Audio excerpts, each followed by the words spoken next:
Hello. Hello. I know. There's people. Hold on. Hey, everybody. What's going on, guys? Hello. Hello. Hi, everyone.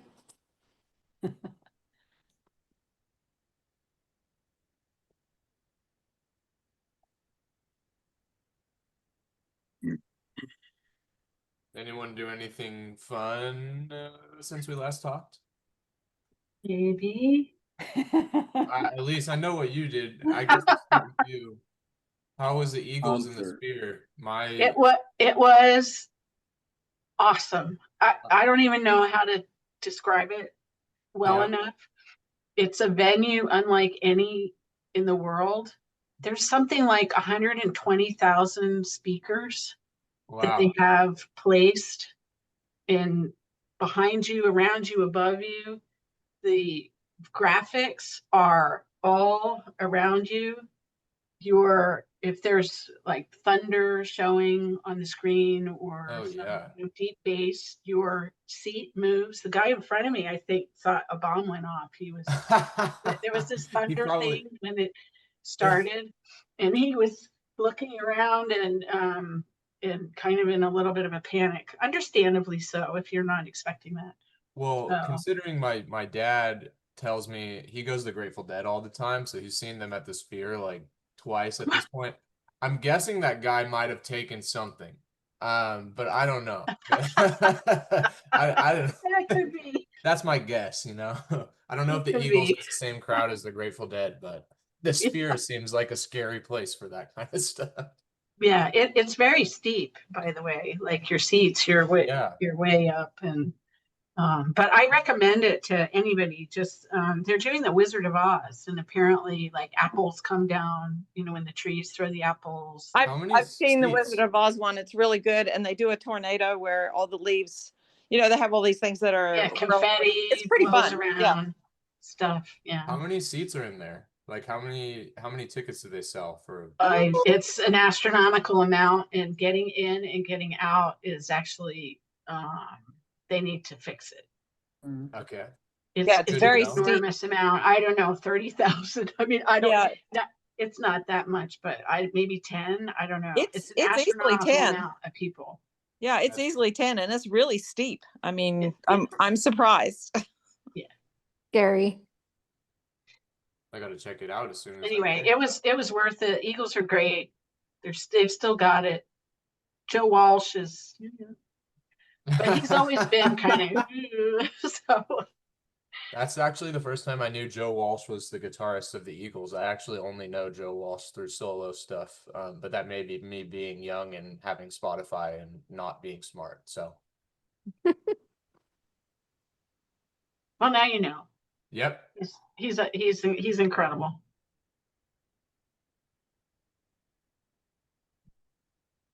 I was just combing through all the stuff in the comments section and just kind of arming myself a little bit. Some good questions in here for sure.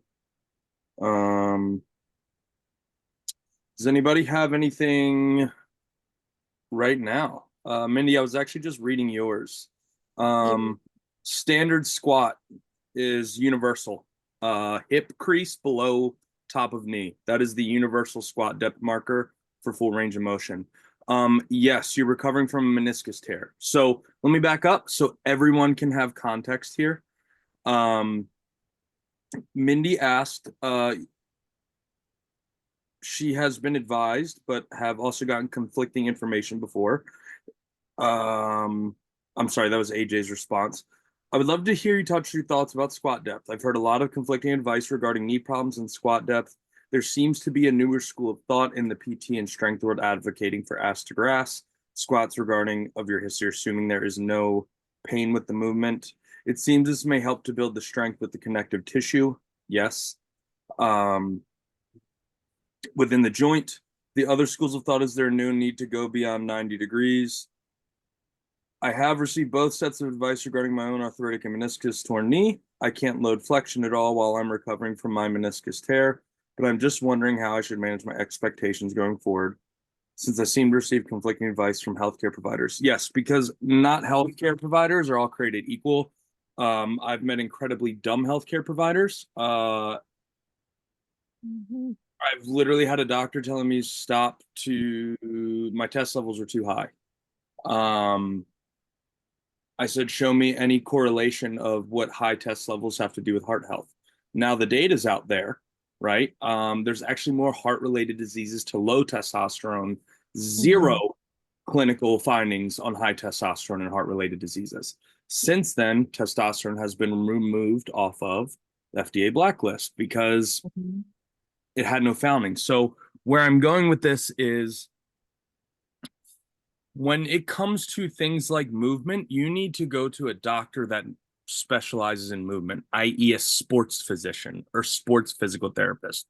Most doctors, now there are some outliers, most doctors do not understand lifting. They don't.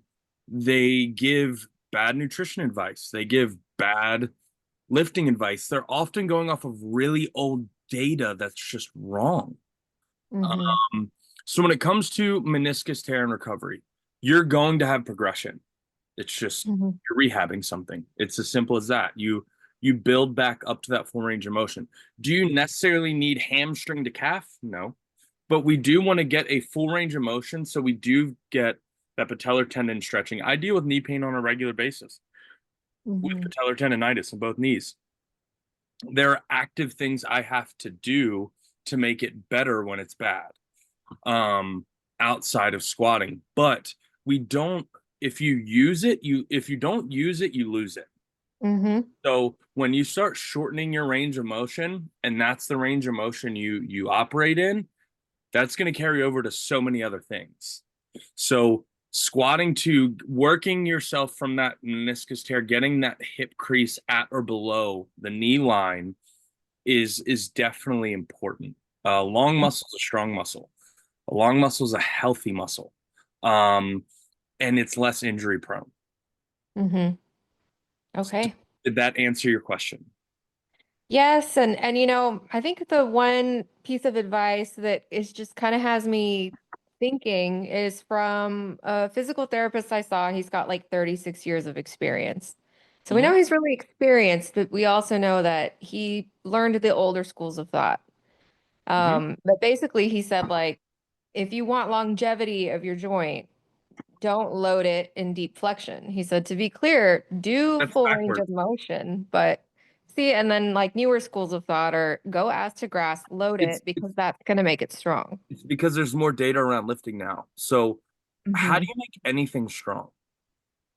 By stressing it out, causing that adaptation. So as you get older into your 50s, 60s, and so forth, muscle density and bone density become harder and harder to get. So protein intake becomes much more important. Training and lifting weight, weight resistance becomes much more important as you age, because it is one of the most effective combatants to osteoporosis is lifting weight. I'm fighting with my mother as we speak, who's almost 70 years old. She thought that meant go out and buy 3-pound weights and march in place. No.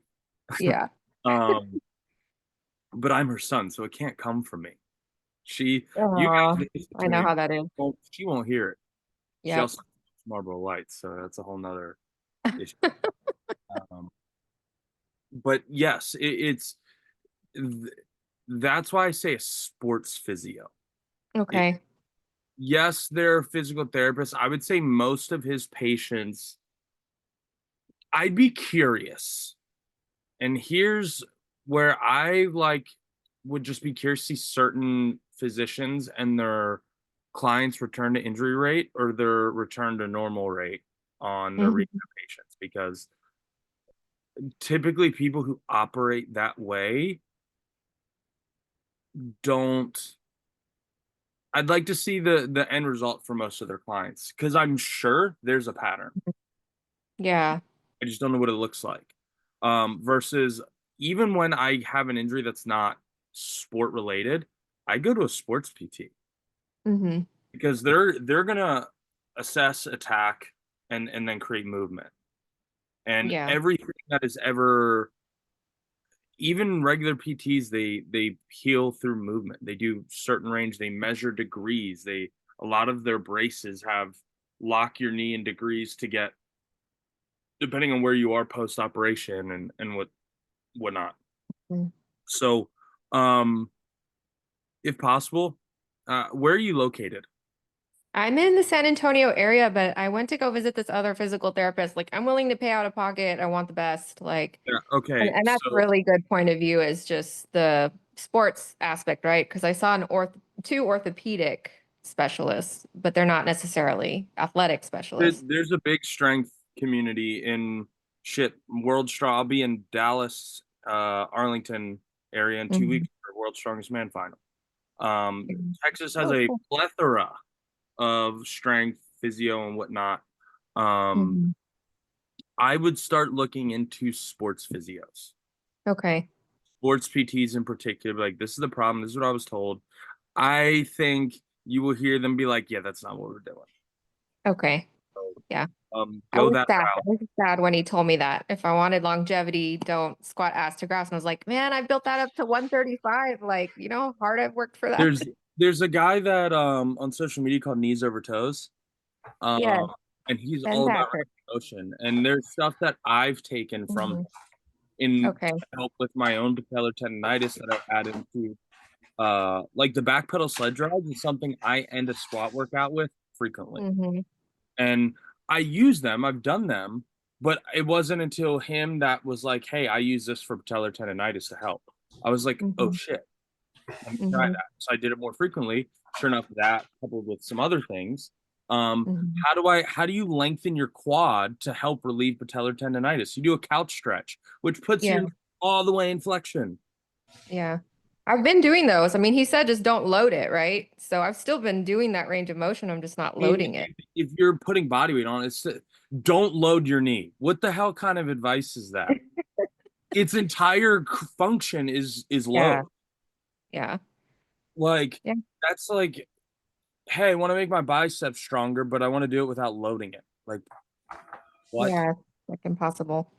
So yeah, I think you had the right gut feeling. You just need to get with the right person. Okay, I will do that. I really appreciate your 2 cents. Yes, ma'am. Thank you. She-Wolf, go ahead.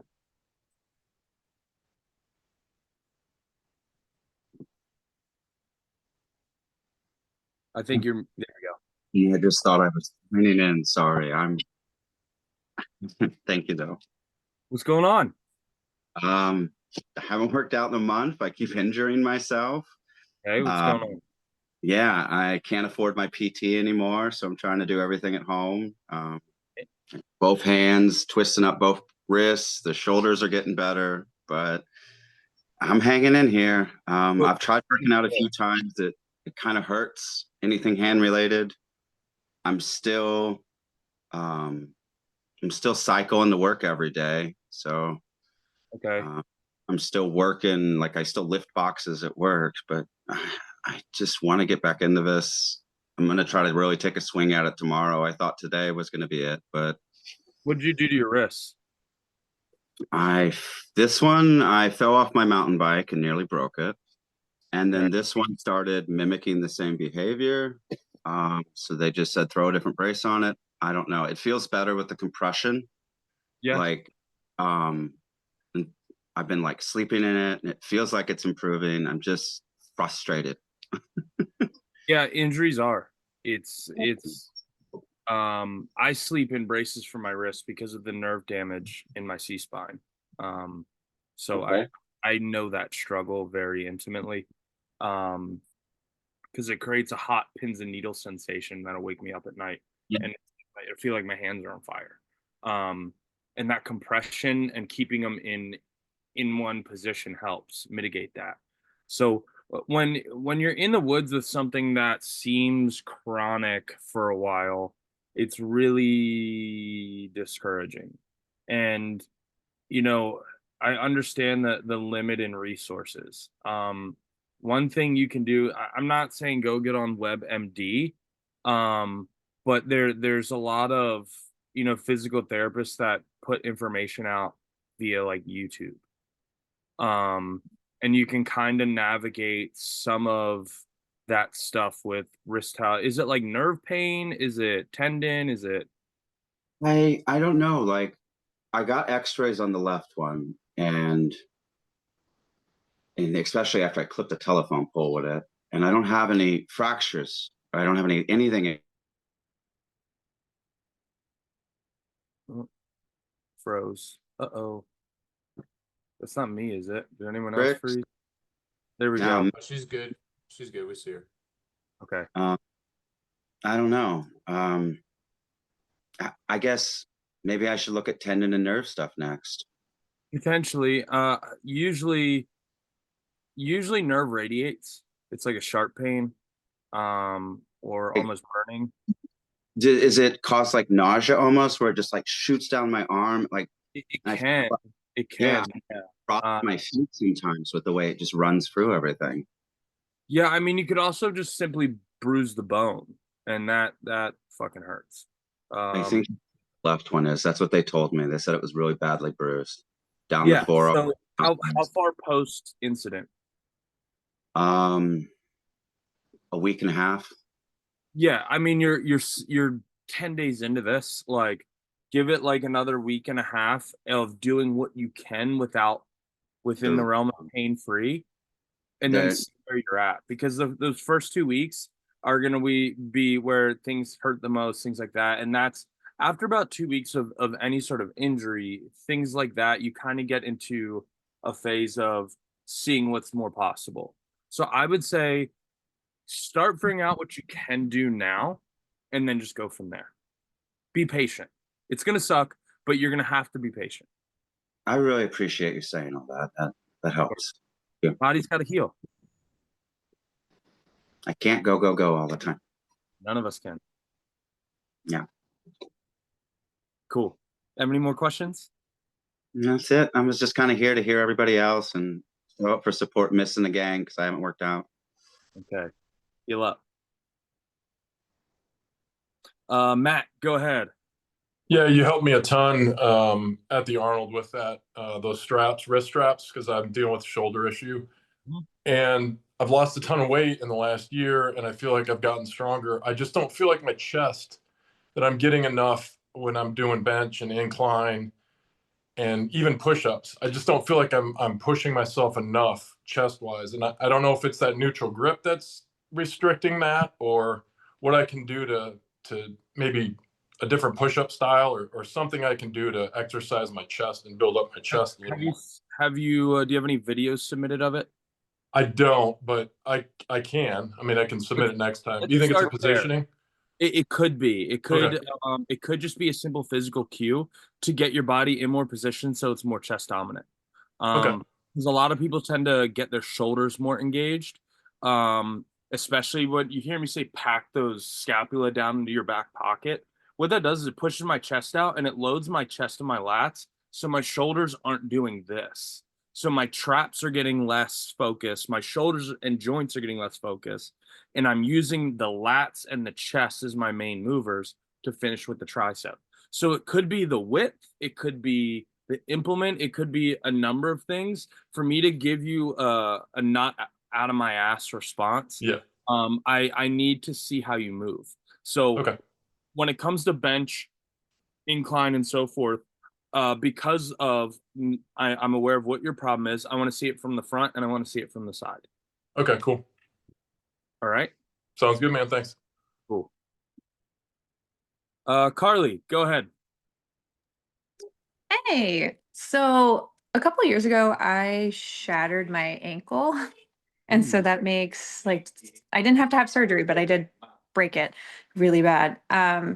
So that makes sometimes squatting really difficult for me. And I try and warm it up. I try and use the bands to like loosen it to like, because it gets locked essentially is how it goes. So what mobility should I be doing? Well, first, how bad was the break? When you say shattered, like how many bones? So I broke both sides of my ankle. So I Okay. broke 3 bones, but didn't know it. I was rock climbing, fell wrong, and then continued life for 8 weeks without treatment. Because I just thought I sprained it. And then, but I didn't do any tendon damage.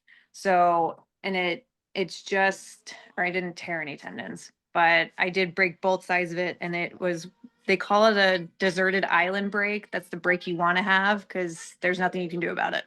It's just broken. You gotta let time heal it. But now it locks into place sometimes. So like one, I would need to like kind of this is hard for a remote coach because I want to physically assess what I'm working with. Mhm. Odds are with a break like that, you built up scar tissue on the healing process. It's inevitable. It happens. And the only way to do that is post break, certain movements, getting blood in, getting blood out to mitigate the scar tissue buildup. So if I had to guess, you probably have a restricted range of motion when it comes to ankle mobility. So have you tried to squat with your heels elevated or anything? I do. That's usually how I warm up. I do body weight squats in the morning, just to on like doing it on a plate, like a 10-pound plate, a standard 10-pound plate, and just that's how I warm up. First thing in the morning, I do 10 of those air squats, and then I slowly take the plates away when I feel my ankle doesn't feel locked. Don't take the plates away. Don't take the plates away. Okay. Yeah. Because you're pain free when with the heel elevation, right? Mhm. Yeah, keep that. Okay. Yeah, that run with that. The other thing is go to what I was saying to Mindy, go find a sports PT and have them actually run you through an assessment so they can see like what options you have on the table to actually improve that ankle. Because even though you're how many years post break? 6 years post break. Yeah, there's still things that can be done to improve the scar tissue and residual damage from a physician, a sports physician standpoint through movement and breaking some of that stuff down, how they treat it, the scraping, there's things that they can actually do to kind of unlock some things in there for you that I won't be able to do, A, because I'm not Okay. a sports PT, and B, because I'm remote. So that would also, I would stack that onto some of the stuff. I don't know what you're doing mobility wise, like heel toe type stuff. I do. It sounds silly. I do the alphabet with the band still. That was the first initial PT thing they told me I could do is do the all your letters with the band wrapped around and try and like Yeah. put as much like rotation into it as possible because it locked up pretty quick. And I that's bet. just that was just trying to heal it. Yeah, so let's Okay. start with the immediate thing since some heel elevation creates more of a pain-free position. Let's lead with that and Yeah. submit some videos. Let me see it from the side from on the ankle break side. So I Okay. can see Yeah. what our travel angle is and Okay. what we're working with. And this week's video is a back squat video, but it doesn't show the broken ankle side because of the way my garage is set up. So I'll do that next time. I'll put it Okay. on ankle broken side. Thank you. Anybody else?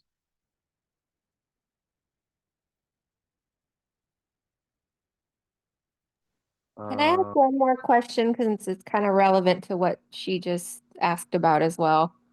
Okay. Voodoo floss. Do you know about it? Do you do it? How do you feel about it? No. No.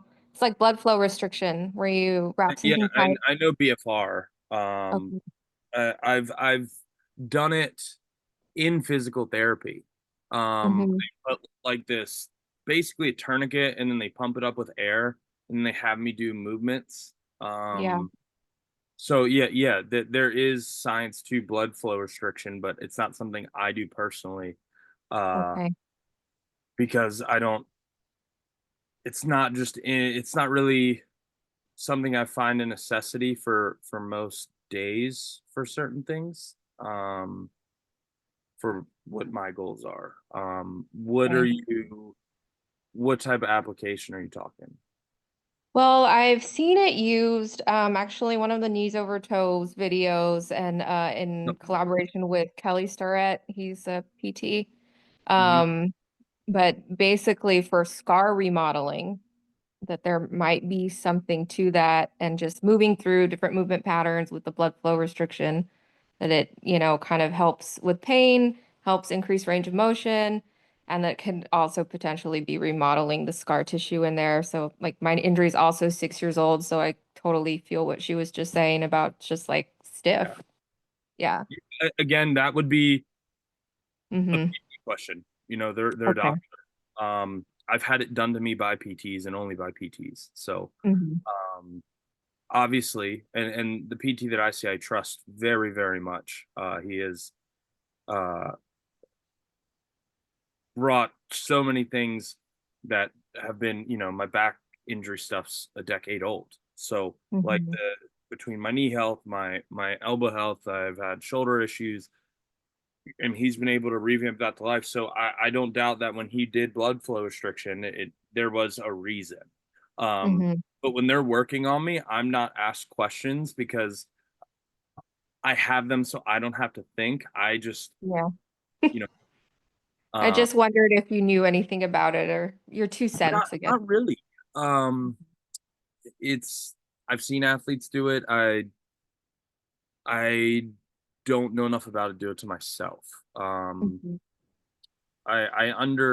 you know, have a loose understanding of the why and kind of grasp it there, but outside of that, to recommend it for what it's So sorry, don't mean to interrupt. Heather Arnold's girlfriend helped me get through my hip replacement surgery, and BFR was just used in like excess on like all of my like shuttle movements. You know, when I ride the bike, they turn on BFR. And I think, you know, correct me if I'm wrong, but the way Heather explained it to me was essentially that you're able to work your muscle in a way that is, you know, doing the little tears, you know, basically being able to build muscle without needing to push weight. And it's basically like you're adding restriction and it's making weight feel heavier, even though it's not. So like that was kind of the way that she explained it to me, but I could be wrong there. Okay. Thank you, Noah. Yeah, but it really helped me. I ended up, you know, I'm good now, I think. But yeah, it helped me out. Awesome. Cool. Barnaby, go ahead. Hey, thank you. So I don't use Zoom very often, so I'm getting very confused about how to do things like muting. I put a note in the chat for this session. Basically, I've got this leg length discrepancy, which I've had forever. It's about like 10 mils, so I guess nearly half an inch. I just wonder, is that something I need to worry about? Do I need to be lifting my foot like one leg up that's shorter, or is that actually not enough to really matter? So take me from the top again. I don't know if I quite grasped. So basically my right leg is about 10 mils, sort of 3/8, nearly half an inch shorter than my left leg. So I have a few kind of like my calf muscles quite short. Basically, I don't know whether I should lift up that leg when I'm doing things like squats and deadlifts, because my hips twist a bit and stuff, I feel, but I don't know whether that's just the way I'm lifting, or is that much of a difference? That is most likely a factor, right? Like my legs are even, and due to my back injury, my pelvis twists to the right because my right side is tighter because of the compensation. So with that being said, if you know that gap when you're squatting or deadlifting, there's no reason why you can't put something under.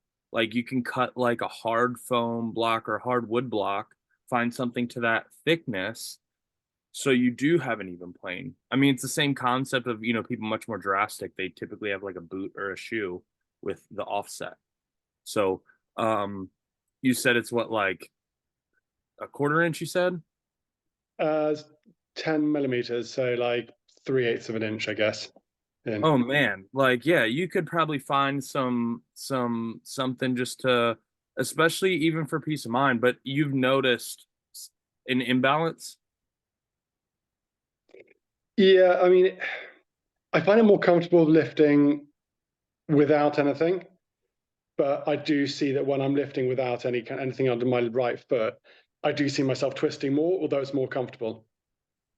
Yeah, you're Like, used to. Yeah, it's because your body's been compensating for how old are you? 20, 45. Your body's been compensating for 45 years, so it's gonna feel more comfortable. But I think it's worth a shot of giving it like a solid 4 weeks, putting something ballpark around that thickness underneath that foot when you squat or deadlift and seeing what changes. Like what a lot of people don't realize is part of this is experimentation. We have to have some variables here because we have to let our body talk to us in a way, and find out kind of what works. Yeah, we have our general red flags and green flags, but within that, there needs to be some trial and error. So I think that it would be good because if you did it for 4 to 6 weeks and we're like, things are getting worse, and you go back, it's not, you won't have this what if, but worst case scenario is it doesn't improve and you just go back to without it. Sounds good. Yeah. So whatever you can Give it a find, go. like I don't know, what's 3/8? It's 3/8 of an, hold on. I can find a bit of wood somewhere, I'm sure. Yeah, they got 3/8 plywood, Yeah. Yeah. half inch. That's like, it's not much. So Yeah. go I for can it. find something. Yeah, for sure. Okay, cool. Give it a go. Cool. Jan, go ahead. Thank you very much for making time for this. So my question is this: I have been lifting pretty consistently 3 to 4 days a week for about 3 years.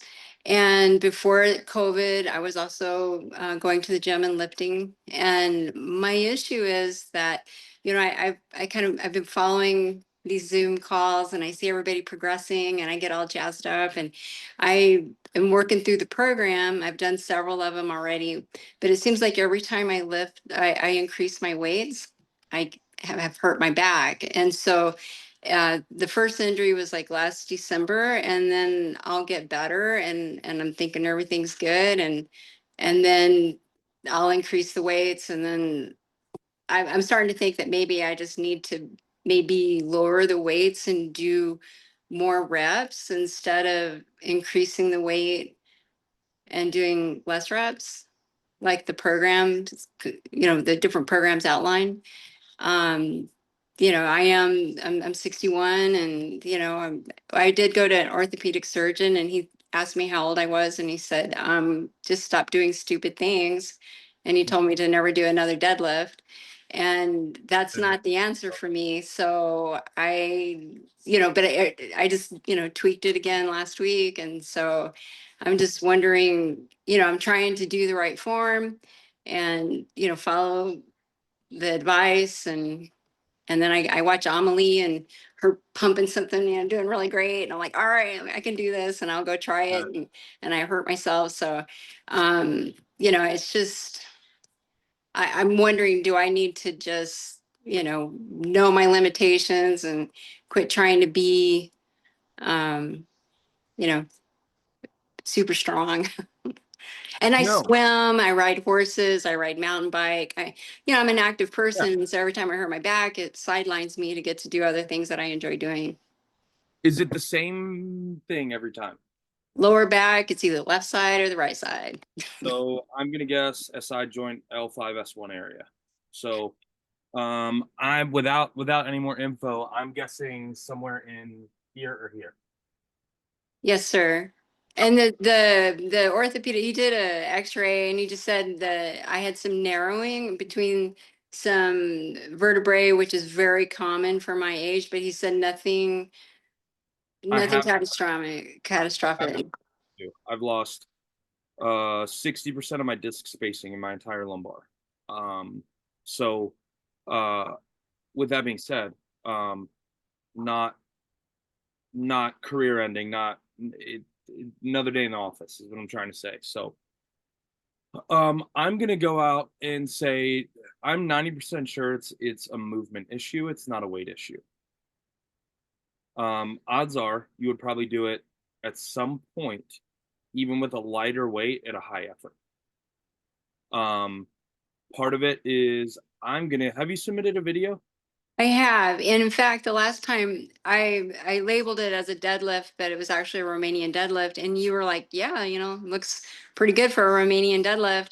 And that was actually the actual exercise where I felt it pop, and I was like, okay. And I really took, I laid off of everything for a couple weeks. I did a horse clinic this weekend. I felt great. And then I was moving grain and pellets for the horses, and lifting 5-gallon water bottles. And the next day my back's messed up. Okay. So was it this? Are you saying it was the set in that video that it went? Yes. Okay. So you had good position. Yeah. What that means is, there's likely a weakness in there somewhere, and we have to attack the weakness. And how we want to attack the weakness is we need effort, right? And so we need effort in a different direction. So how we would do that is we're going to do that through time under tension using isometrics. So holds for 30 seconds, 45 seconds, a minute, where, body weight is hard, but it decreases our risk factor. So do you know what like a flat back extension is, or a 45-degree back extension? Well, terminology I'm not good with, but like you put your heels there's something that goes over under your hips and you hold yourself like in a plank position without your arms. okay. I mean, I've been doing the McGill 3 that Adam wrote about. I've been doing the planks. I do side planks. I do dead bugs, all trying to strengthen my core. This is a lower back posterior chain focus. So do you know what a glute hamstring raise is? Well, I should, and I probably do, but So a lot of times you see people putting their feet in it and then they're doing sit-ups on it and they're going into like hyper. Oh yes. So there's that pad that goes, what that actually is, it's a glute ham raise. So you turn face down and that pad goes underneath your hips between your belly button and your groin. And then your feet hook in. And what you're going to do is you're going to swing up and just hold extension and just squeeze with that brace, with that lower back. So the other thing, if it's happening this frequently, something's not clicking with your brace, because it means your back isn't supported by your core. You're simply relying on your back to hold your posture, and it's not being reinforced with the front. So when you brace, are you filling your stomach with air and creating this big expansion and internal pressure? Yes, and I've done the exercise that you've recommended with putting the weight on your stomach and trying to fill that space in. And even like when I was lifting those water jugs, because I feel like I don't want to be just gym strong. I need to be strong, so I can do all my chores and everything that I need to do. And so I'm mindful. I'm thinking, okay, let's lift with my legs and not with my back. And, I'm doing all these little mantras in my head, and, I obviously breaking down somewhere. Yeah. So it's the downside to your two hobbies is it's all compression. The horse riding is just constant this on your spine. The bike riding is the same thing. That's what that is. So yes, it's a hobby, but we do have to acknowledge the risk of our backs tweaked, and now we're adding repeated, like hundreds to thousands of reps of compression and micro compression. So odds are you could have these things that are like pissing it off subtly, and then the acute point happens when you put it under load. So there's a couple of variables that could be contributing to the systemic problem. And we kind of need to take a step back and really approach this from we need to build up the lower back and that's why I would say I would go on like YouTube and look up flat back extension isometric. Okay. And start doing those for 30 seconds to a minute, however long you do them with body weight. When those start getting easier, add 2.5 pounds, add 5 pounds. And not only does that make it stronger, but it's a gauge on where our back is that day. So what I mean by that is when my back's shot and I do them at the beginning of the workout and say I can't get more than 30 seconds, I know my tolerance is low that day because normally I should have a minute, no problem. So I know that I'm going to pull back on my deadlift and my squat weights because that was my symptom of, hey, back's pissed off. It's my nervous system is pulling back on the horsepower. So, and then at the end of the workout, I'll add weight and try and push for that 30 seconds that I did without weight at the beginning. So I use it to gauge at the start, and then I use it as a strengthening exercise at the end. So with that being said, you were also, the way you were doing your RDLs and stuff, it was mostly glutes, back, and hamstrings. You had no leg drive. You were hinging. And it was a great RDL. But a deadlift, we need the leg drive. The whole lift with your legs, not your back, I don't believe in it because that's not how our posterior chain works. They work together. They have to work together. It's called a chain because it's connected from the top of your head down to your heels. It's all connected. So you can't necessarily lift with one or the other. One is just load bearing and one is exerting, depending on the movement. So one is holding the weight. The other one is moving the weight, if that makes sense. So like a deadlift from the hips, from the waist, belly button up, let's say, when you're coming up off the floor, it's bearing the weight and your legs are driving it off the floor. Once you get to about your knees, then your glutes and your lower back are coming through to bring it home. So we started with our legs, finished with our back, in a nutshell. That's a good explanation. Thank you.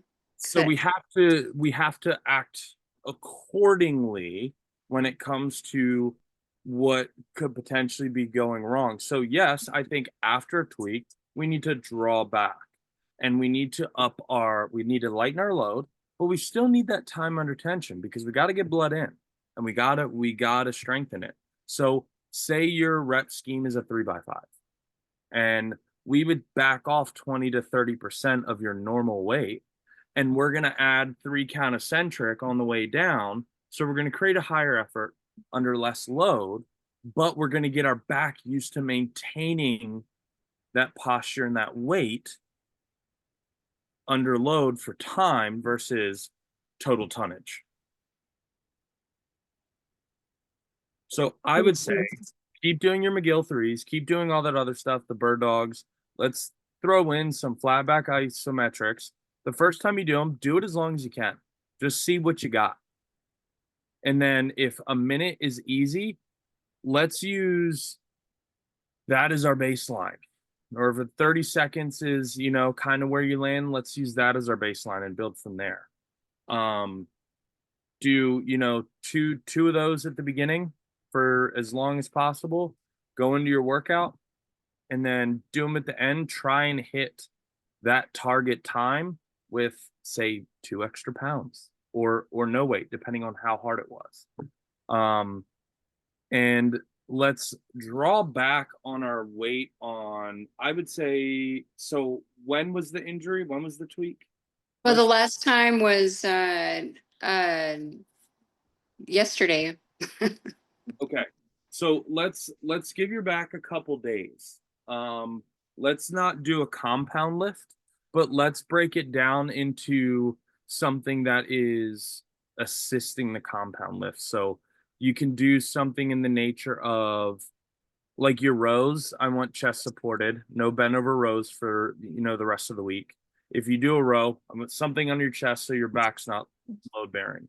When it comes to like a deadlift or a hinge pattern, I would rather it be in the realm of look up a 45-degree back raise. Okay. You can hold like a 10-pound dumbbell across your collarbone and do that, squeeze your butt, things of that nature. Hamstring curls. Let's hit the smaller groups that go into you moving the deadlift. So we give our back a little bit of a break, but I still want you to do the back extensions, but we're getting blood in there and it's getting moved, it's getting worked out. We just need to reduce our risk this close to injury and then crawl, walk, run. This is great. Good specific information. I appreciate it. Thank you so much. Anyone else?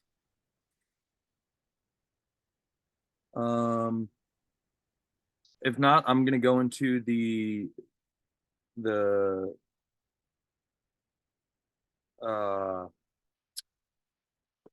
thing, brain fart. Yeah. Questions. Yeah. So AJ Malelu, any chance you could do a masterclass video and barbell shoulder press too? Yes, I'd love to. The ones we did just worked out because I was in Santa Monica competing. But the plan is to get a masterclass on all the main lifts. So those will just take time. As long with I'm going to be doing, you know, video in a workout index for, you know, a lot of the movements I have coming up that'll be in the advanced program, for the workhorse program, things of that nature. So yes, AJ, I fully intend to do a masterclass video for the barbell overhead. Jennifer Rothstein, quick question. How much cardio can I do on non-lifting days before I mess with muscle growth? I have a triathlon next summer and I want to be able to walk / run and cycle now in addition to doing intermediate foundation dumbbell workouts. Good question. Basically what, you're welcome, AJ. Basically what she's asking is,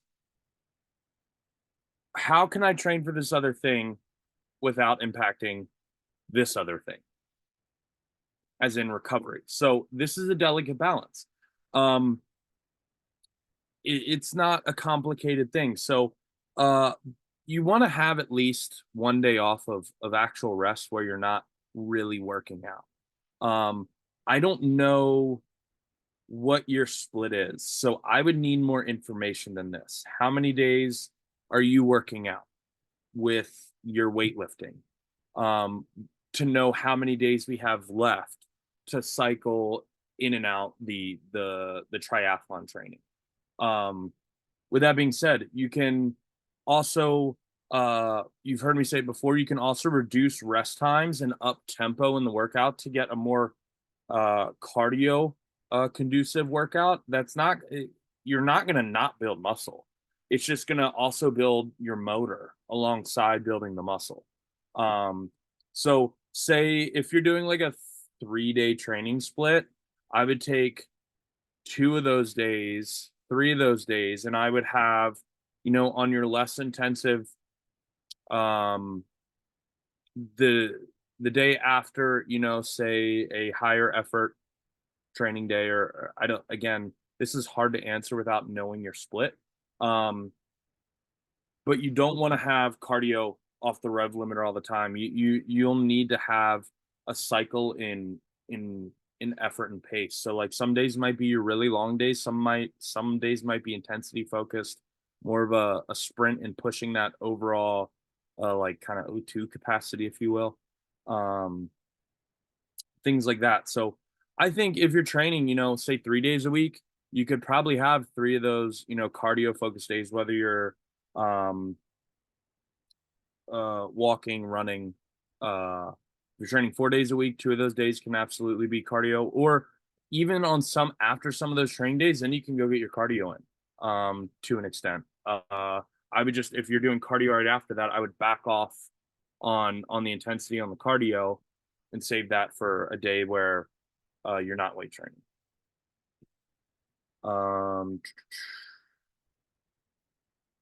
So this is 3 questions in one. Johan Hagvist, you mentioned in the bench press video that if you don't engage your lats and press shoulders down and back, it creates too much mobility. I suffer from pain both in bench press and shoulder press because of poor mobility. Do you have more general tips on technique to focus to alleviate shoulder pains on different exercises? That is hard to answer without seeing how you move. Because odds are it's how you're moving that is potentially creating the pain. So,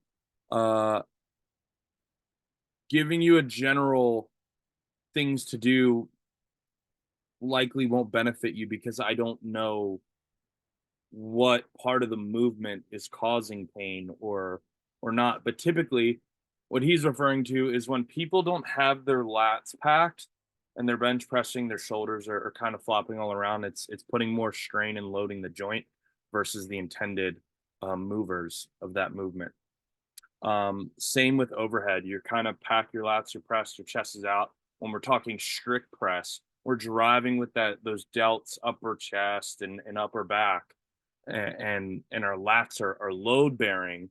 If our shoulders aren't rolled forward, they're set on top of our lats. The next part of that question, do I recommend using overhand, underhand grip for deadlifts always? I only use overhand now and my weight isn't that heavy, so I don't see the use right now. Well, yeah. You going double overhand, unless you've got world-class grip strength, will limit your deadlift.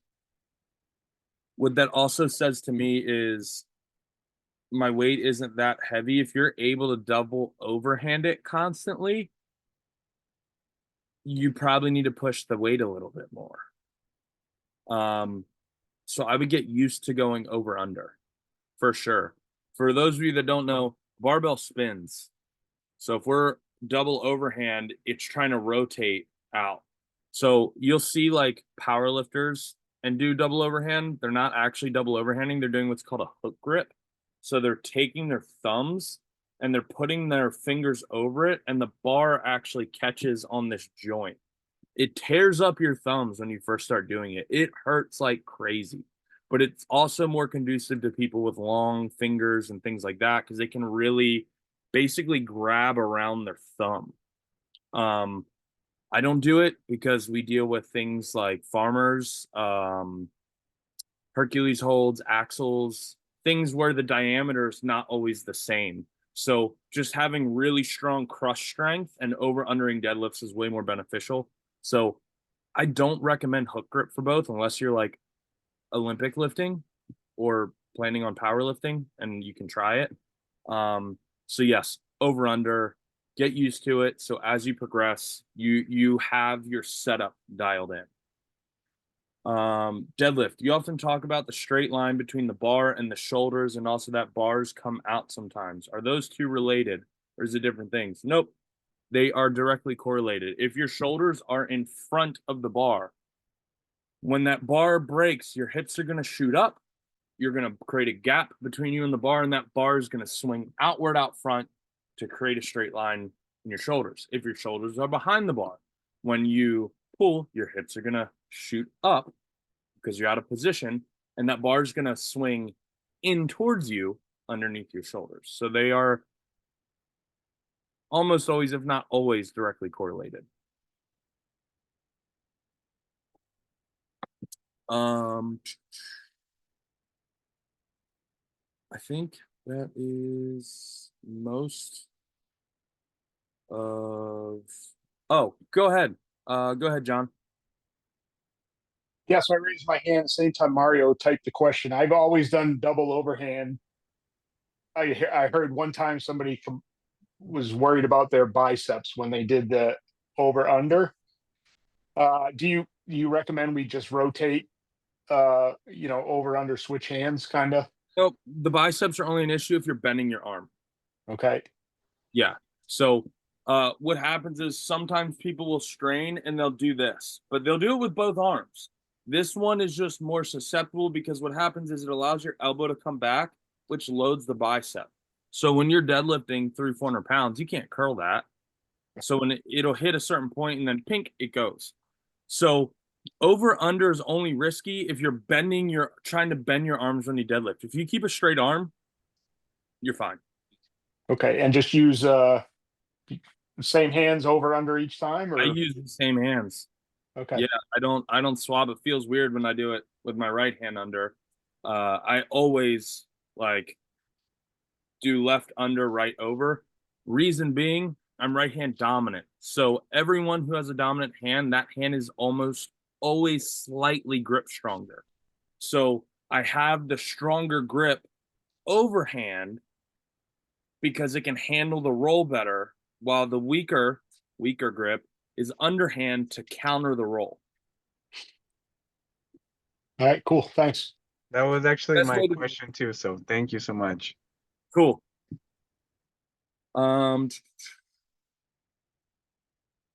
Lisa Sinclair, should I upload my 9-kilo best reverse pull-ups I started doing the other day for form check? Yeah, why not? They're not very good as I was at the end of a cold and strength wasn't there, but I thought checking technique would still be helpful. Yeah, it's always helpful. No brainer. Dennis Rat, can you explain the setup and where we have to? I submit a video from my high pull. Can you explain the setup and where we have to stop lifting?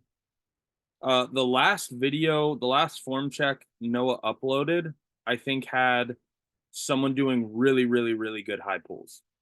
Am I correct on that, Noah? Say that one more time. The last form check we did, someone was doing really freaking good high pulls. Triple extension high pulls, and we Yeah. explained like kind of how triple extension works and using him as an example. So Denis, before this one, the last video that Noah uploaded, there's a gentleman there doing perfect high pulls, triple extension, looked really, really good. But sure. I think you should upload it so I can see what you're doing so I know what to cue you. But basically, in a nutshell, we want to pull and accelerate and pull that bar towards our chin. We don't want to come past our elbows. We kind of end right in here. Our hips come through. We rise to our toes. It is an explosive movement. The bar should accelerate until it stops. I think that's really about it.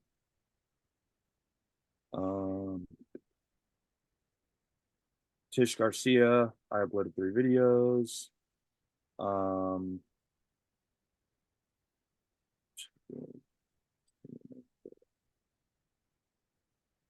I cannot make it into the call, but it's too late over here. But I've uploaded a stiff leg deadlift. I've also checked the great explanation from Jen Wiederstrom about the difference between RDL and deadlift, but I'm not sure if I'm bending my knees too much. I feel the stretch in the hamstrings, but also lower back and glutes. We'll take a look. Amelie submitted videos. All right, yeah. Let's get into the form checks if no one else has a question. Yeah. Cool. Going once, going twice. Noah fired up.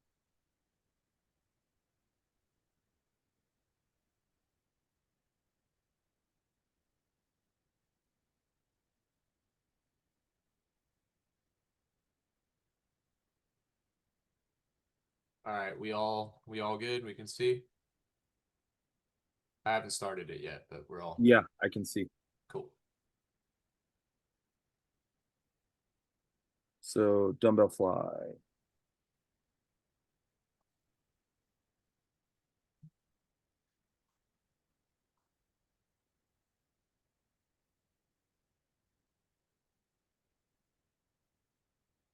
Those are really good. A little bit of arm bend, good range of motion, proud chest. Great. Good job. Next.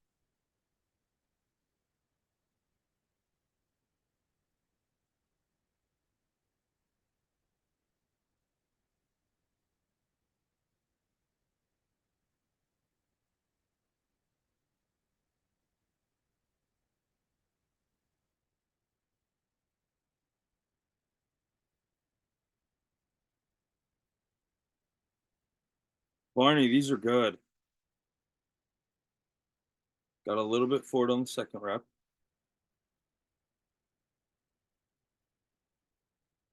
Your squat's great. You've got every rep looks pretty much the same. I can see you bracing. You've got good drive. It looks like you're driving up into the bar. Yeah, keep doing what you're doing on the squats, man. Those are looking really good. Well done. Next.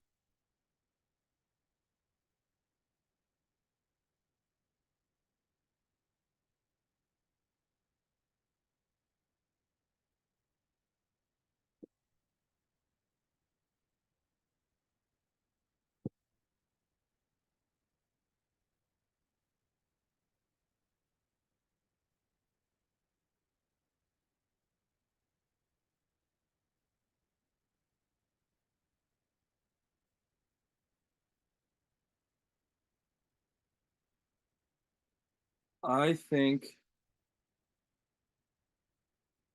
so. Your right foot is further in front, which means your pelvis has to twist to get down to that level. So I think we need to take our feet out an inch or so, get our feet in line, point our toes slightly out. And I think it'll allow you to get slightly deeper with less restriction, because it doesn't, this doesn't say to me I can't get deeper because the weight's too heavy. It looks like that's where your mobility is ending because you're too narrow and you're kind of staggered. So let's get our feet in line. Let's get our feet slightly wider, and let's see how this looks in a week or so. Because there's a lot going right here. I just want to adjust your setup. Next.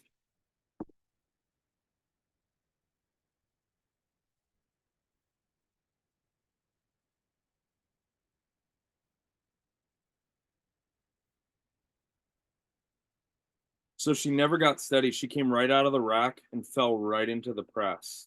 And if you look, there was instability on the entire first rep. So she's reaching. You see how her shoulders come up off the bench at the top? Her bar path is good. She's fighting to get back to her face. That is good input.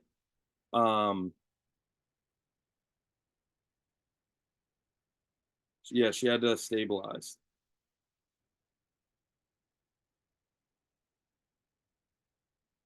All right, so it's the brace.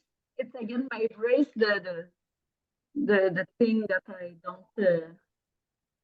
I don't understand to do. yes. So first things first, we're going to start at the top. When you come out of the rack, you unrack, you stop, you brace, you press. We don't want to unrack and then fall into the press, because now we have forward motion and it's going to carry us out away from our bar path. So the brace is very similar to deadlift. You're kind of breaking the bar. So you know how you have your shoulder blades? What? Shoulder blades, scapula. Okay, yeah. So we want to imagine putting our shoulder blades down into our back pockets of our shorts. So we want to take them back and down. So you see how my chest is proud? So we roll our shoulders back and down. So now when I press, I'm not doing this. I don't have this giant shoulder range of motion. I'm here and I'm pressing with my chest and not moving around with my shoulders. Okay. So I find it very hard to do the bench press. Yes, it's a new cue. It's you're basically just not generating enough full body tension is what's happening. And that's why you're kind of all over the place. So we squeeze our butt, we squeeze our back, and when you're squeezing your back, I want you to think about pushing your chest to the ceiling. Okay. The whole time.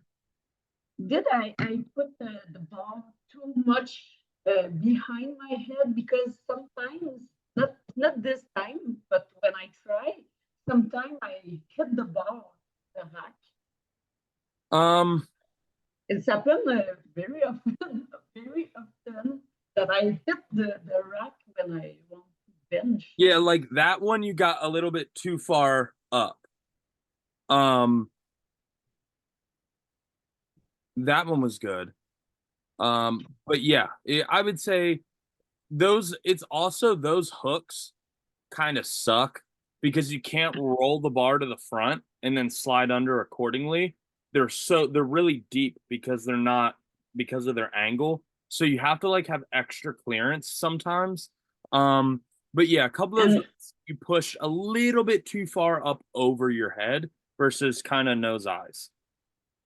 And there is no safety bar that Daniel told me that I should, because I got stuck with a bar, with a bench one time.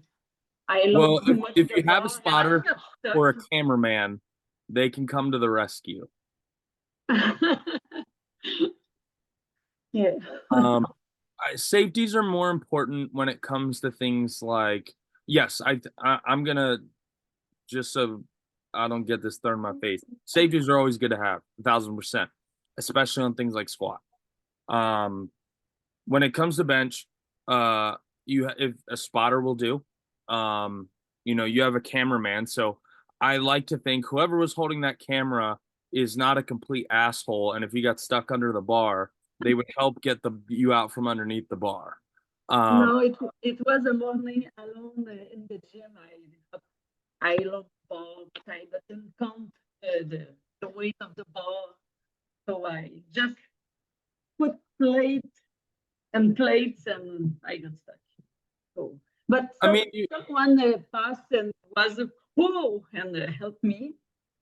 Yeah, there you go. Sometimes it just takes a good stranger, and there's also ways to get out from under it. Like I typically turn and push it to one side, or because I'm a strong man, I've got a really strong center, and I kind of roll it down towards my hips. Then I sit up, and then I stand up with it and walk backwards into the rack and re-rack it. I've done that before. I've also almost passed out on a bench going for like a banded bench. It just, when you're fighting against band resistance on top of the weight, the rep gets really long. I'm holding that air, you get tunnel vision, and things get sketchy. So it's always good to have a spotter. It's always good to have arms. I'm not really so much worried about that because the rate at which you're pressing this, it's not a strength issue. It's just, what do I do with my body? So we just need to get more full body tension out of you. Squeeze your butt, screw your heels into the floor. The main thing is getting those shoulder blades back and down so our chest stays out. Okay, I will improve that. And not falling out of the rack. Unrack, press. Brace. Yes. I need to learn to brace. It's something. You have the same problem when you squat sometimes. You would, if I remember correctly, some of your squats, you would come out of the rack, bip, and then fall right into the squat before you get set and stable. I submit one, and I think I nailed it. I think. Yes, they've gotten. This is how I know you're a thinker. When I mentioned that, and you were shocked that I realized that, because I can see all the thinking happening. So what happens is thinkers, they try to speed things up. So they think less, and then they're all over the place because now they're trying to stop thinking by compensating with just doing the movement. Like, don't think about it, just go, versus taking their time, settling down, and just moving the weight. Okay, I take this. Thank you. Good job. Next.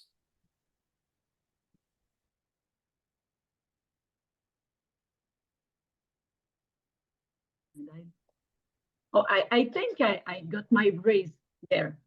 I think. Maybe. Yes, you stopped. You got set. I love this so far. 2-step. Yeah.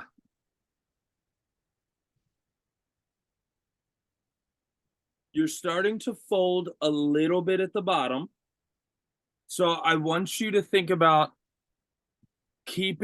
driving your back up into the bar the entire time you're squatting.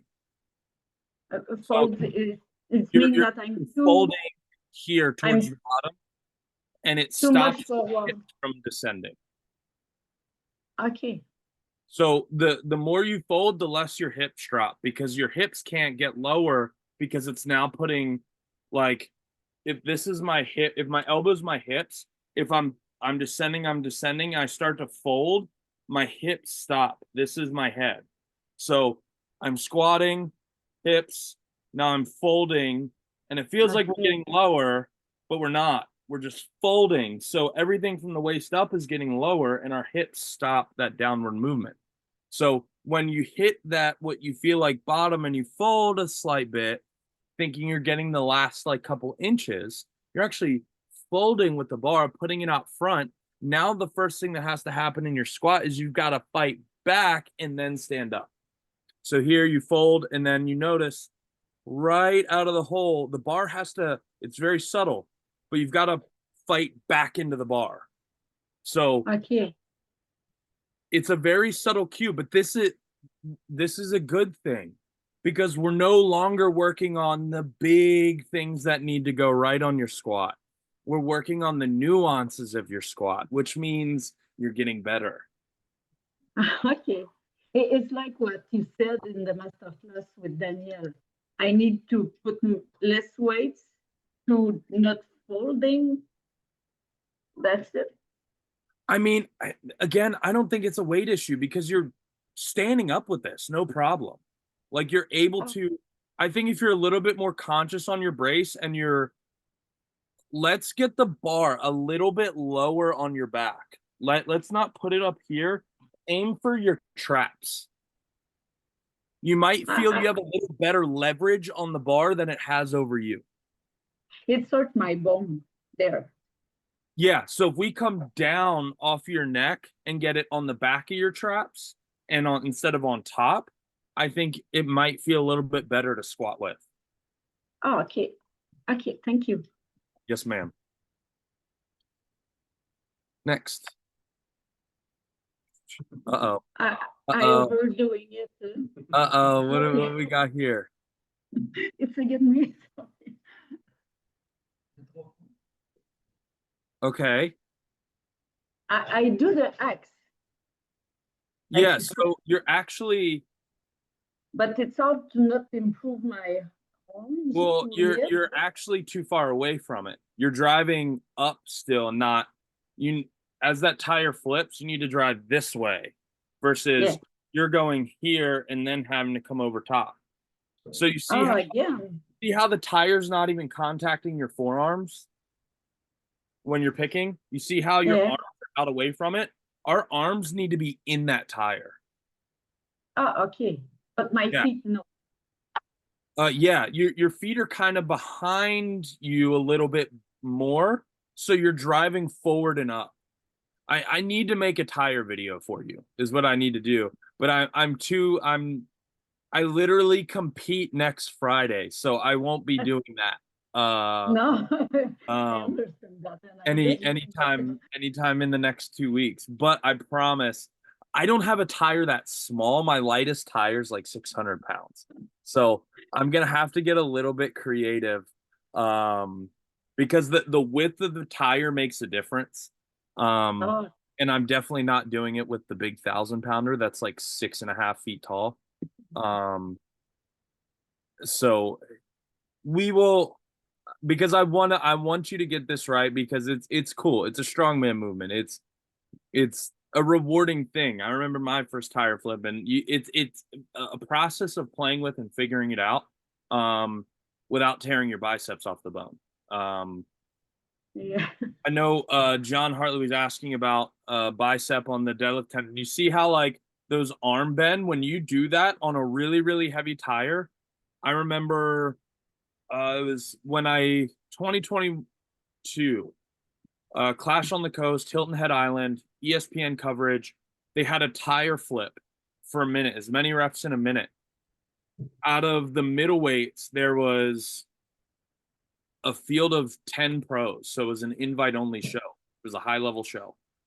3 guys tore their biceps, and That's 30% of the field had a bicep tear because of this event. That's how strenuous things like this Atlas stones are on the bicep, because you can't lift a heavy tire the way you're lifting it. It won't work, because you'll either tear bicep or it won't move. Those are the only two options if you try to lift a big tire that way. So that's why I do want to make a video so you can progress to this and get to the next tire. The fact that you can lift it like this means you're more than strong enough, because you're making this harder than it has to be. So you're strong. Okay. Again, with you, it's not a strength issue. It's just getting you moving the right way. Yeah, I will do it. And someday. Oh, I know you will. I don't doubt that. I love the strongman movement. I love it. We'll get you doing some other strongman. Don't worry. In time. All right, hit me with the next one, Noah.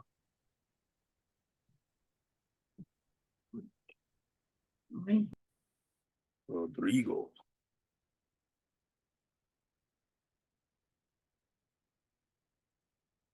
That's a really good RDL.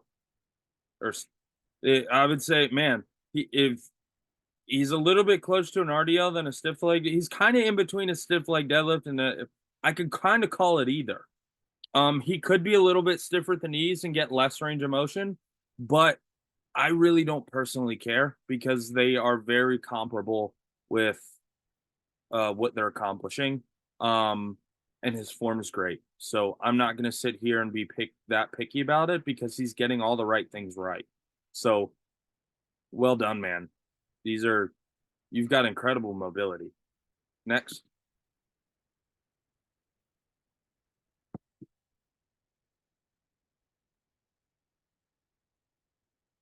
Pull yourself into the bar. Pull yourself into the bar.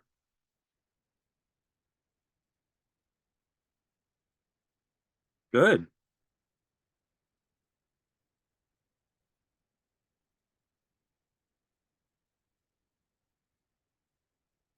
I can't tell if it's the angle or if his knees are kind of collapsing. I think it's the angle. I would like to see him push that belly button out towards the bar slightly more. He's doing a lot right. You see him packing those lats. You see right before he pulls, those shoulders come back, pow, sets that thoracic and upper back, and it just doesn't move. So he's getting a lot of this right. I would like to see a little bit more neutral spine it this way. And if you kind of look, his knees come back early. Knees already locked out before he's kind of halfway up. So what that means is we could probably get his hips slightly lower to get more leg drive through the rep. But overall, he's got a pretty good deadlift. He's doing a lot right. Next.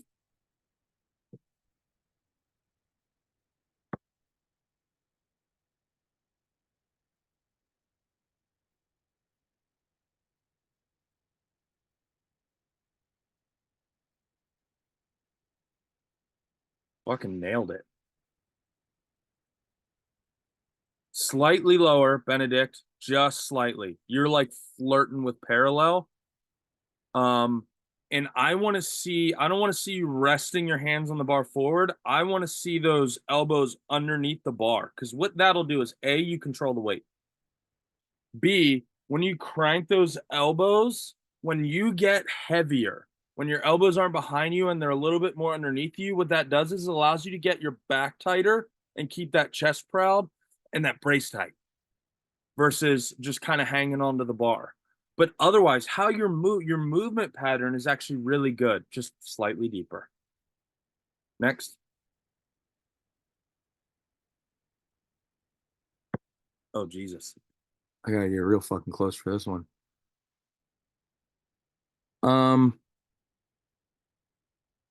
Killing me, Bridget.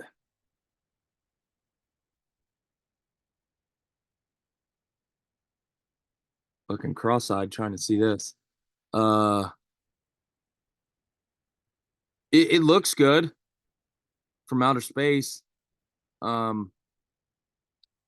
you've got good bar path. You're going, you're hitting that nipple line and driving back up towards your face. So those are the really good standouts to me. Your posture, everything. Your bench position looks good. I'd like to see it under some load and see what goes wrong, if anything. So, fundamentally, this looks very sound. I want to see you with some weight on the bar. Next.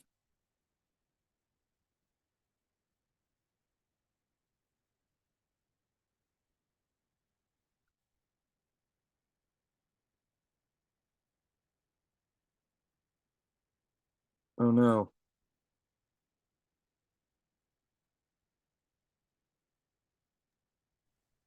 I hate this. There we go.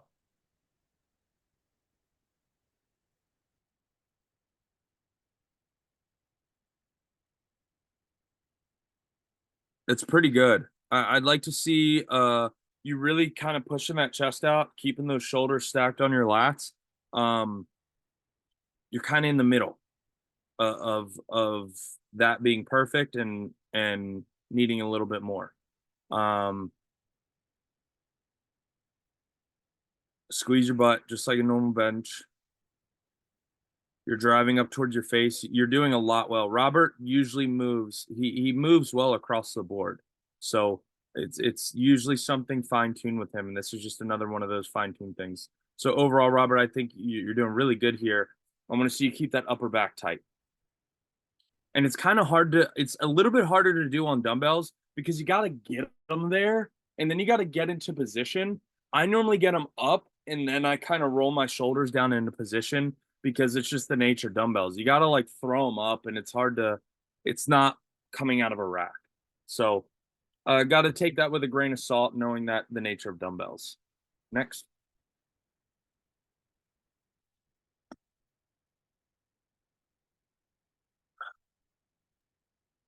So if I'm not mistaken, Ryan wanted to submit last time, but had an issue. So this is his. That was a fantastic pull. Look at that position. He's got a strong back, high effort. His back doesn't cave, straight up his shins. Mustache is doing its thing. Like, this is fucking awesome. Ryan, you're a gangster. I love this deadlift. Well done. Hair blown in the wind. Got it all going.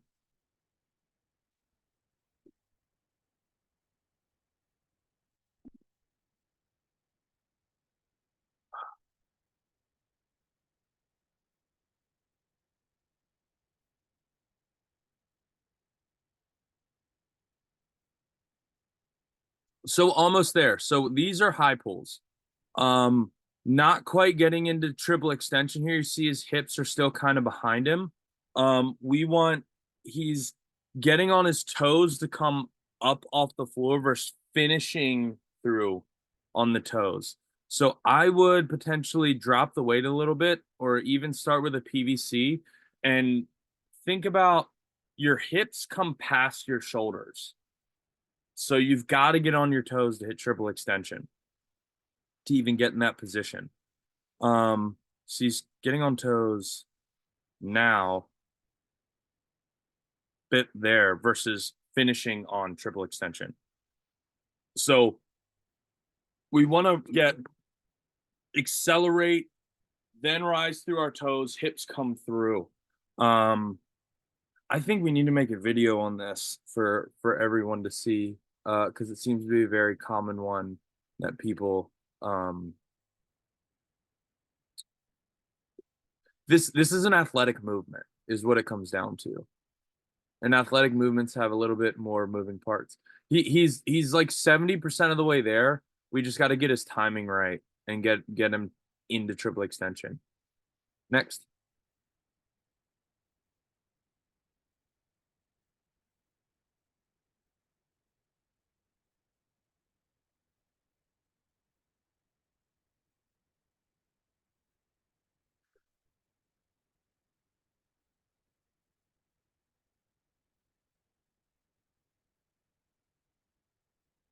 and he's doing it from a hang position, a high hang. So he's not at a starting point that he's allowed to build a lot of momentum. So it's going to require a lot of explosive power from that position.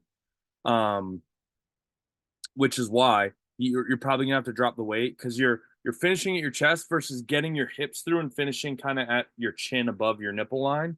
And that could be the difference of starting lower and giving your time to build more velocity, or lightening the load and keeping where you're at and allowing yourself an applicable weight to build that velocity.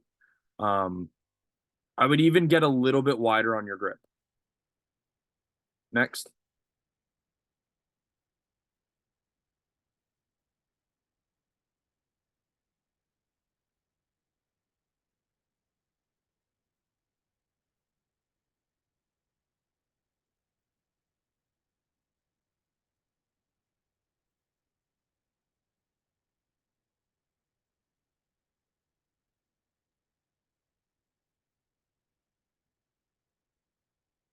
Okay.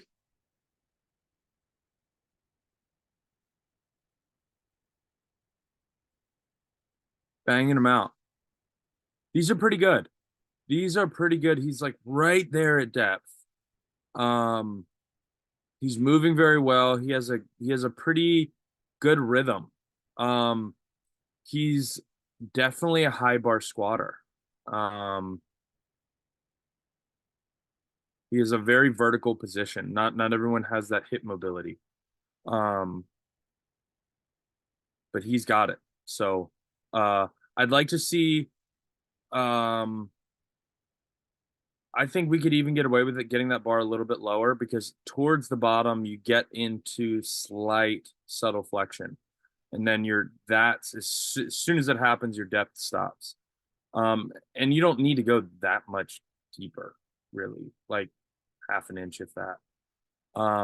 Getting that bar a little bit lower and pushing your back into the bar so it pushes your chest out.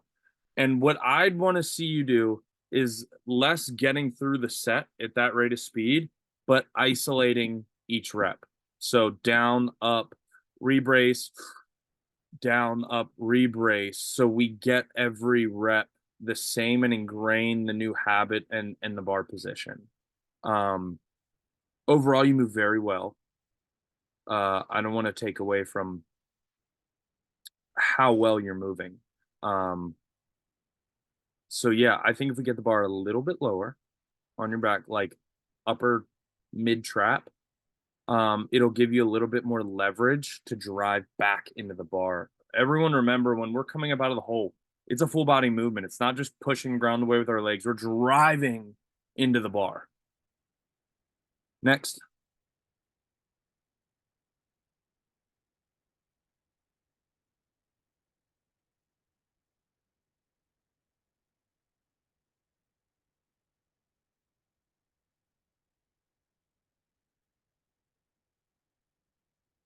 Charley, these are pretty good.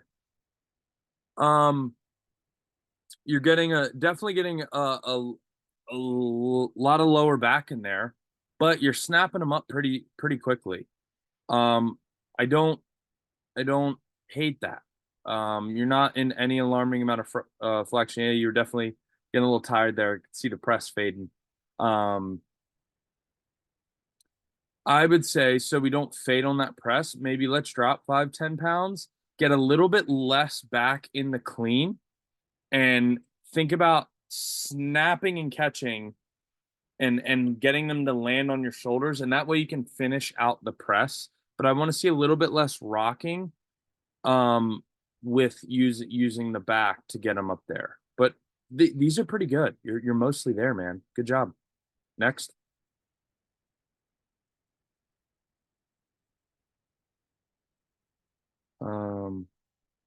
So this is squat.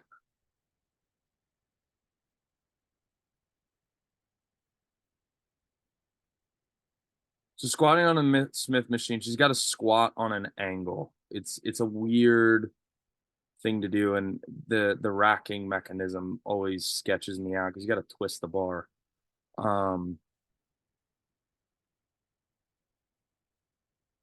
Tish, I'd like for you to get your feet a little bit wider so our hips can travel between our heels.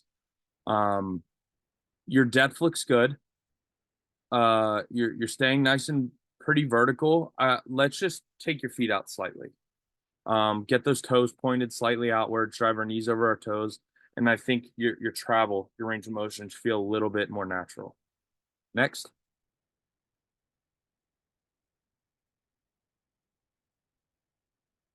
So second is deadlift.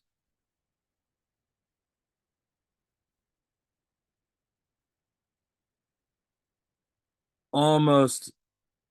So yeah, okay.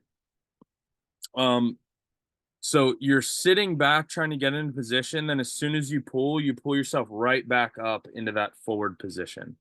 I can't really tell because the barbell's in the way or the plate's in the way. It looks like you're close, but you see how your heels are kind of light on some of those reps, which means we're forward, which is why if this is your hips, you're trying to sit down and then you leg drive and then you pitch forward, which is why your heels are getting light. So, and it's putting your shoulders out past the bar versus instead of rocking back, I want you to pull yourself down like belly button towards the bar and pushing your chest out and getting your hips at that height that they need to be at. So you see how your shoulders are slightly in front of the bar, then you sit back and they rock back as soon as you input leg drive. It's because your hips are kicking up, because your knees are sucking back, which is putting the weight out front. So we don't want to sit down lower, but we want to get from the hips up into position and setting our hips into that interior tilt. So the top rotates forward, which creates that look of the flat back, will put you better into that position and keep your knees from kicking back and the bar getting out front. Next.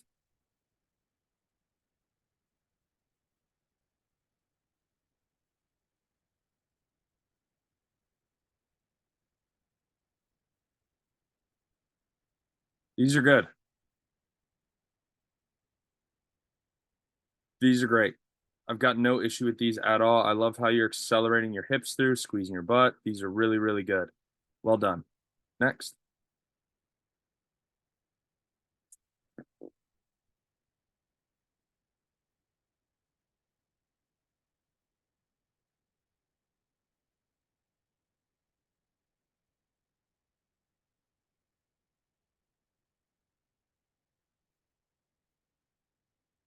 So these are just a strict version of the high pull with a little bit less of the triple extension and the explosion. It's a real variation. And it's okay. I prefer to teach the full one first. So then understanding the foundation, you have those other variances. Now, he's more of like an upright row, I think I don't know, there's so many names for the same thing. It makes your head spin. You're kind of somewhere in the middle. I'd like to see a little bit more explosion. Those hips get through, you rise on your toes and you execute them explosively. Your grip width looks good. Your posture looks good. The height of which you're rowing looks good. I just want more explosion, hips coming through, rising to your toes, moving like an athlete. Next. That's a wide stance.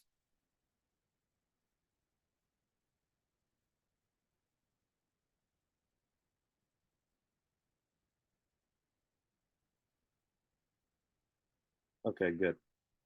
Okay, take you through me for a loop. That's really wide. Yep, you're too wide. So that's why your depth stopped there. You were so wide you couldn't recruit the rest of your legs into that. Your glutes pretty much don't get activated till like the end. Your hamstrings don't get loaded as much. You get a lot of quad dominant because at that point you're kind of pushing out, like pulling the floor apart. I think if we come in like an inch or two with either foot and you're able to sit more into that, I think you're going to get a lot more out of your leg drive than what you're getting now. And you'll get deeper, I think, with a little less effort. Strength wise, it's light enough that you move that pretty well. So not really a strength issue. I think it's a position issue, which is what I'm here for. Next.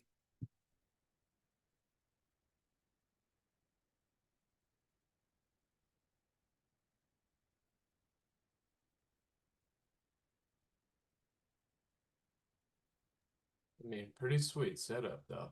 It is. I was just thinking that. Deadlift is pretty much there. I would like to see you pull yourself down into the bar a little bit more, pushing that belly button out towards the floor. It's going to bring your hips slightly lower, which is okay. I'd like to see how you pull with your hips slightly lower, because if you notice, your shoulders were in front of the bar, so you kind of pulled through your mid back versus pulling in a position that is much more supported.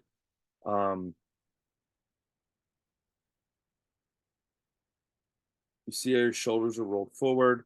I want you to snap that bar. Pow. So when you set in, you pulled from here. We never got those lats packed, pushing our chest and belly button out towards the bar and letting it come through our hips and drive from the ground up. You pretty much used all back and hamstring. There wasn't hardly any leg drive. So the good news is, we get that together, that weight on the bar as is going to speed up exponentially. So yeah, again, not a strength issue. We just need to get your positioning dialed in, man. That's all. Next.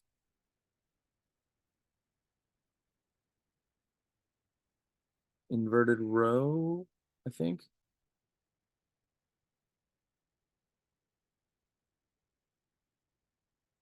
It's like an inverted face pull. So you want your hands to be a little bit more at chest, below your chest level. So you're pulling to here and not to here. So our elbows track down towards our hips and not up towards our face, like what a face pull would be. So I would say maybe slide up if you can. Keep your hands in the same spot, slide up, and pull in that row plane versus a face pull plane. Next.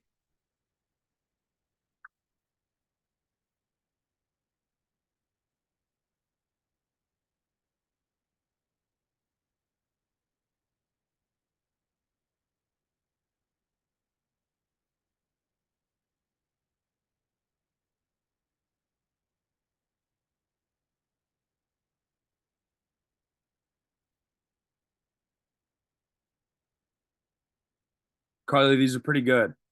Not as pretty as your deadlift, but still pretty good. But it's okay. We can't be good at everything. Something's got to be nerfed. And I say that with this being like 90% there. I'm just being a bully. So the main thing is what I noticed in the video when it was paused. So the thumbnail, it looks like your heels get a little bit light now. Which could mean hip mobility, ankle mobility, various things. Your depth looks good. I personally would like to see throw like 10-pound plates under your heels. And I think that'll get us the interior tilt we might need. And it'll put you in a little bit better of a position in the hole. I want to see it one more time, Noah.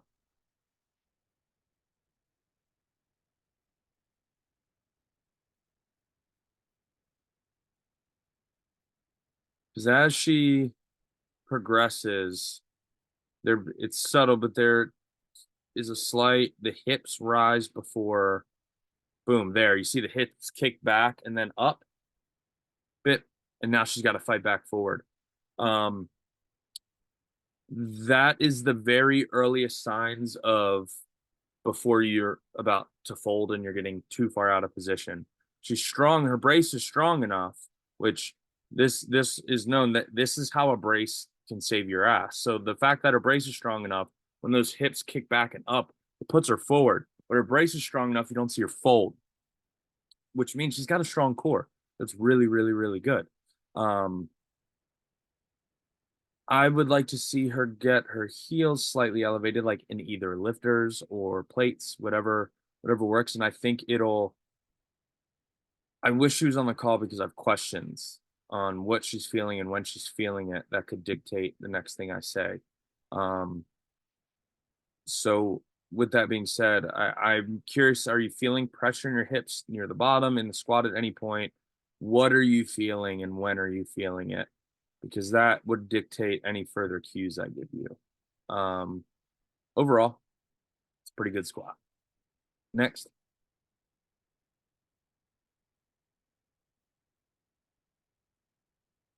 I wonder if she sucks at benching. She's got to have a weak link. There's always one in the three. Jerry, these are good. Open the window, head through, elbows underneath the bar. Yes. All right. Yeah, I wasn't too sure if I should move my hands a little further out and like widen my grip. No. Which do you have an injury on either, or did you injure one shoulder or the other at any point? You know what? My right shoulder these days is it's a little touchy. You know, I think it's I can see it being guarded. That's why I asked. Yeah, I think it's the swinging the hockey stick. Probably. So yeah, it's a lot of my movements I think are kind of hurt from that. But as you come down, hold on, we're mirrored. So I'm about to fuck this up. Which one's the right? Is it the right shoulder is the one with pocket? The right shoulder has no emblem. Got it. Yes. So I can see you favoring that left shoulder. You see how that chest kicks forward and how you keep that right shoulder. Look how the right shoulder kind of stays. As you get tired, look how much more you load that left arm. Yeah. Look at that. See how you yeah. that left side and drive? That's what stood out to me. That's what made me ask. So that makes sense. Was there any pain? There was probably a little twinge. I was doing what we talked about last time, going lighter on the weights and just kind of doing like more of an active recovery. I want to say that might have been like 65 pounds or something. That's okay. As long as we're avoiding that pain zone, we're okay. So good. You made the right call. Cool. Well done. Your form is good outside of, your body just trying to compensate. My son wants to say hi to you real fast. Hi. Hi. Appreciate you, Jerry. All right. Thank you, Coach. Yes, sir. Next. Oh, that's me again. Here we go. What do we got? Low pin squat. Okay. So I feel like I'm kind of at the mercy of where I can place the bar here. Yeah. That looks about right. Okay, cool. I didn't know if I should try to like squat a little lower, but I feel like I'm starting from an unstable spot. I want to see you finish the squat at the top. You don't have to kick your hips extension through, but I want you to advance those hips so, they're a little bit more underneath of you and our knees and hips lock out. Okay. So just kind of bring them forward a little bit. Yeah. So you're kind of, if I can do it, you're kind of finishing here. Like they're still behind you. Knees are soft. Versus punching up through. Now, I'm not locked out all the way because the bar would roll off her back, but getting right here versus here. Gotcha. Okay.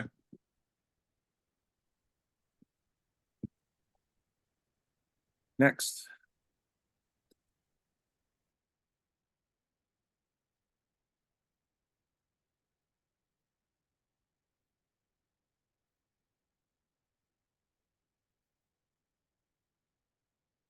Heels are rolling up.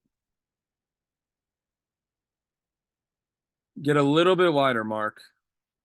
Just a little bit. Get those toes pointed out so you can kind of avoid that light heel rolling up, and we can keep our chest out and proud.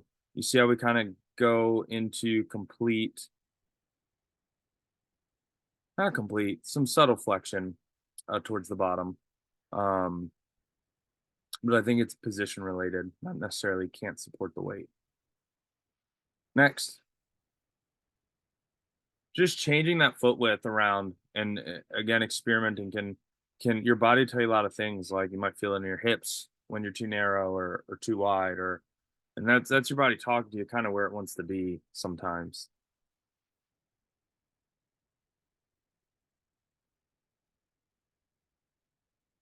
Ryan's a deadlifter, man. I got to give it to him. Just smoking these deficits. Dude's a natural. I ain't got nothing for him. Well done. Next.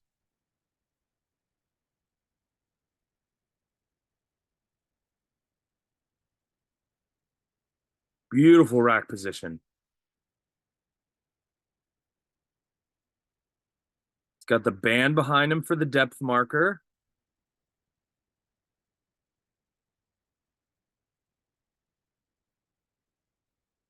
Ryan's good at lifting, guys.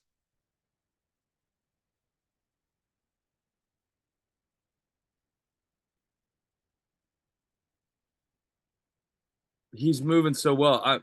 I was curious because he's what I would call a narrow stance. I was curious to see how that was going to play out with depth, but he's given me no reason to bring him out wider at all. So he's not folding. He's got a great rack position. He's big leg drive coming up out of that hole. I mean, that's where his body wants to be. That's where it wants to be. Plain and simple. Well done, man. Next.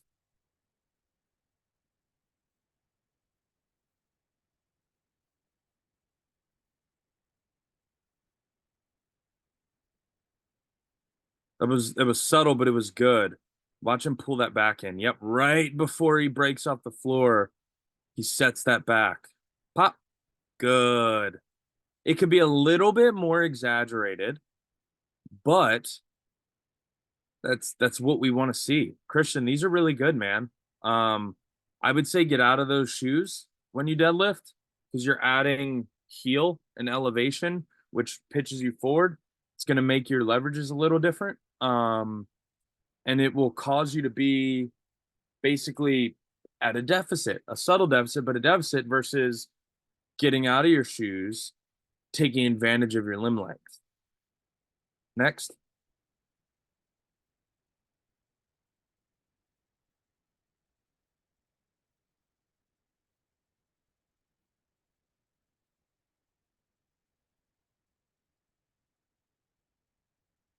These are pretty good. We're getting a lot of folding, and if you notice, Kate, the more you fold, the shallower your hips get.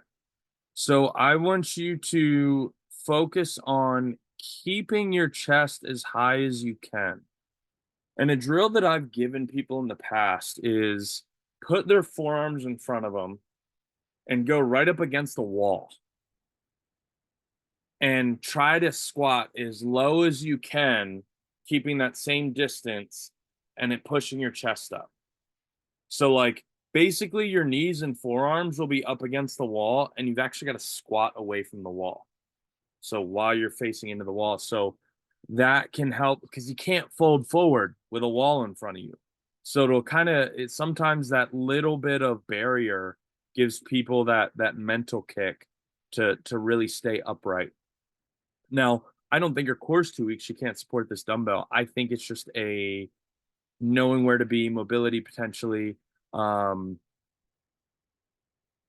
Another thing is like you can actually practice with an overhead squat, because if you get too forward with an overhead squat, you'll fall forward.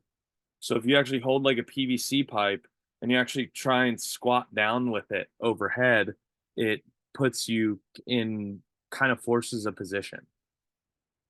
Next.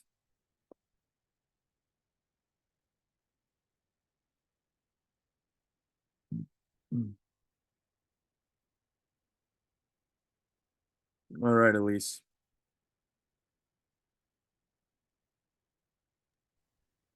It's one of these things I've never done before, so. Pretty good. So you see how you're kind of kicking with your elbows into extension? Yeah. And your depth stops, and then you're just bending your elbow and then coming back up. Right. See that rib cage stretch and rise subtly while keeping Yes. those hips down, so you get that nice deep lat stretch. And then you can just keep your elbows here and work here. Act like they're casted in that position. Okay. You do it at an angle where you don't smash yourself in the face with the weight. That's pretty much the only requirement. So where am I supposed to be feeling this? Because I predominantly felt it in my upper abdomen, like right below my chest. Not really at all in my back. It's a lot of lat. And yeah, you're gonna feel stretching here, but odds are, because you're able to kick it up with your triceps, it's too light. Yeah, well, so I tried to go heavier and I almost went ass over tea kettle backwards. Slide off the bench more. So should I have my butt on the bench? No. You're gonna slide the opposite direction. So like it's your upper back on the bench. Oh. So you've got more counterweight. You want to use those big old gams as your counterweight. You know what I mean? Okay. So you don't pull yourself up over the. Right. Yeah. So I mean, I deliberately had to go lighter because it was almost a disaster. I mean, that'd have been a good video to watch. Yeah, I actually have a recording of it.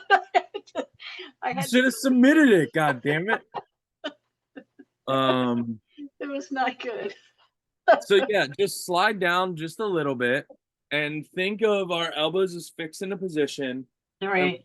Going back to we get a nice deep stretch in our lats and we pull with our lats. So as we pull, right? As we pull, we're pulling and keeping our chest proud. Have you ever done like a lat cable pull down? Oh, sure. Yeah. Do that. Okay. Yeah, that's it. How you keep that chest proud as you pull it down? Yep. Yes. Do that. It's the same thing, just in a flipped it over. Okay. Should I wedge my feet under something, or I just move? If it's necessary. I've done them with like 200 pounds and I didn't fall ass over. Okay. Well, because that's only 20 pounds under my body weight. So squeeze that core. Like if I think you just need a little practice. Yes. Okay. Yeah. Next. Thank you. Yes, ma'am. All right, Noah. Man, they took everything, dude. I know.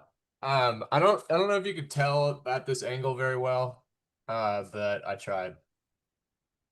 So you're good, you're not good. So again, you heard me talk about it last week. No, we've been building from the top down. Unfortunately, Martins is moving, so a lot of his equipment that he once had access to, it's kind of thrown a wrench into the mix. But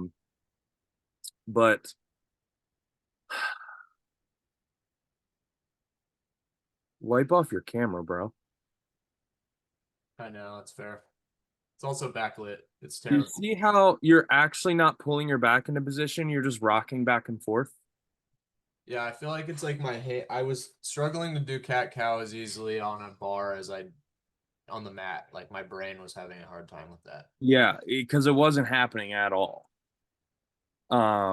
So what I think you thought was cat cow was actually you just rocking back and forth. See, you just sit down and then you just curl your hips under and then you drive in that old deadlift position. And you can kind of see when we come down with that tempo, you can see the moment at it that it happens, because it's like you're not letting your back get where it needs to be. Your body's fighting it with an old habit. So, yep. And then you're good. You're good. There, your hips start to go and you were down. See, that rep was actually, so back up to the down portion.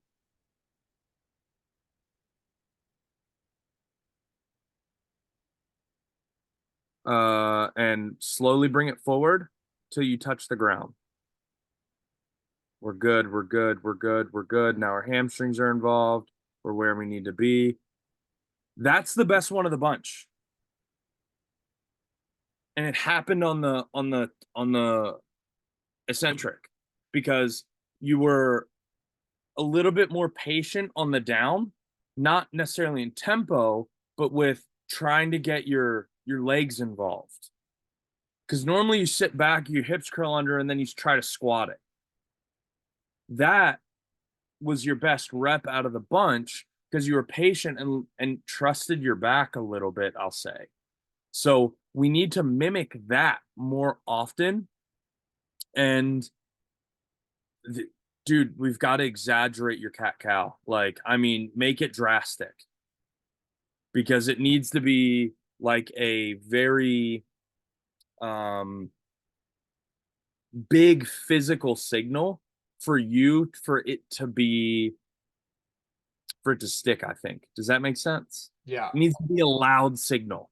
Like we need a very loud physical feedback. I'll send you another video this week. Cool. Sweet. It's getting better though. Like we're 8 inches lower than we were 3-4 weeks ago. Yeah, it's just I honestly had no idea how to make my body do that with a barbell. It was very confusing. So Yeah, and you were in a gym that people just let it, they never corrected it, which pisses me off for you. So then you were just ingraining this way to move, so now your body does it naturally, and we have to figure out how to get it to respond to new signals and get it to hear the signal. So it's just I told you this is going to be a long road. All right. And then you told me to do this too. Yes.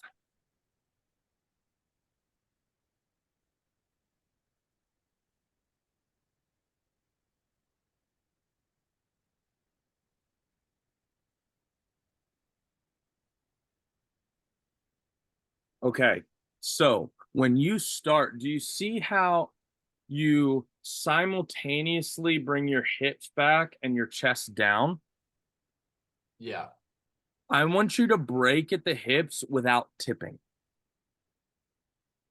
Does that make sense? So keep my chest up while my hips go back. Yeah. Yeah. Like exaggerate the cow even harder here, because that's essentially what that is. So most people, when I cue, I want you to start your squat by breaking at the hips. It's not this, right? It's we break at the hips and then sit so our knees go out. So I'm here, and breaking the hips can be as subtle as this. But I didn't exchange with my shoulders and my hips. I'm not, and then now I'm descending in this position and it's only getting worse.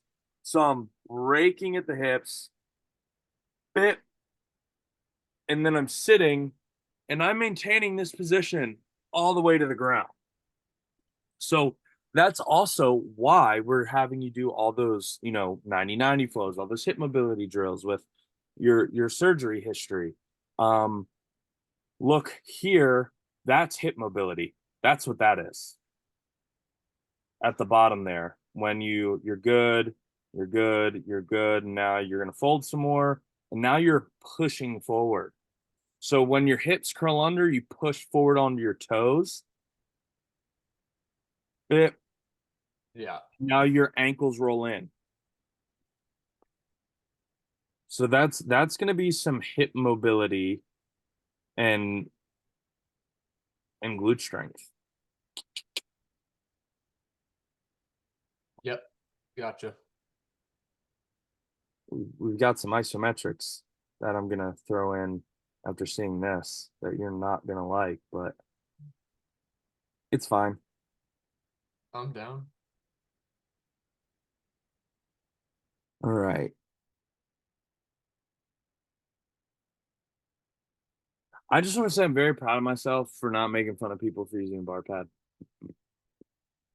Because I want to every single time, just so you guys know. It's metal. It's not supposed to be comfy. That's some technology. It's moving, it's sliding, it's moving. Okay. So it's like a super advanced Smith machine. Her squat's pretty good. She kind of folds. She's dropping so fast. So, okay. Caryn, I want to see you control that. I want your squat eccentric to start taking 2 to 3 seconds. Because you're coming down with so much velocity, it has to arrest. And we want the tension throughout, so we don't arrest and we kind of get this brief like bit forward and then you're back up and you're ascending. I would like to see you slow that down so we stay in tension.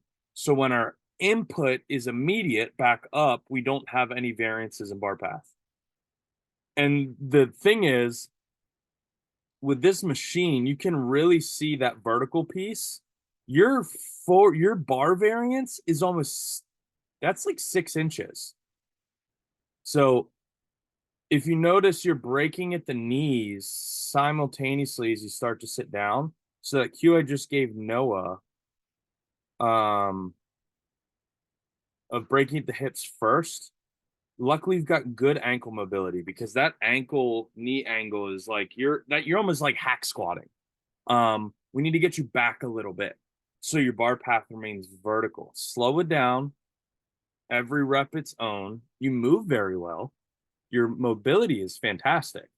We just need to slow some things down and kind of smooth this out a little bit. But you squat pretty well. We just need to get you squatting in the right direction. That's all. Next.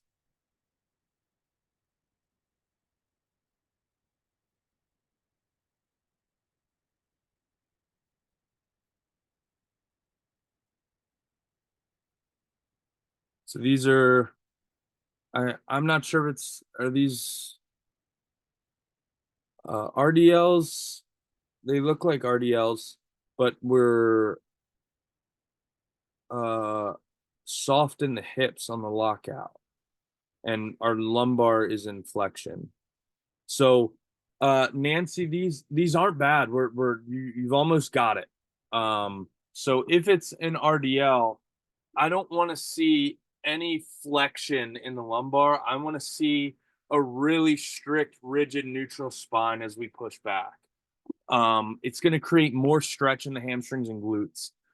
That curve in that lower back area, it's that cat-cow cue. Push that belly button out, keep that back tight. Slow it down a little bit. Keep that bar close and really squeeze your butt to bring those hips forward to the bar. Next.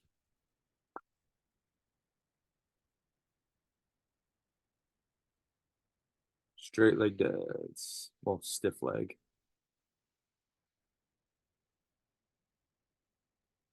So these are RDLs. You've got too much, a little too much leg bend for SDL. You're close.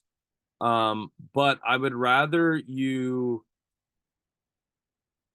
get less range of motion.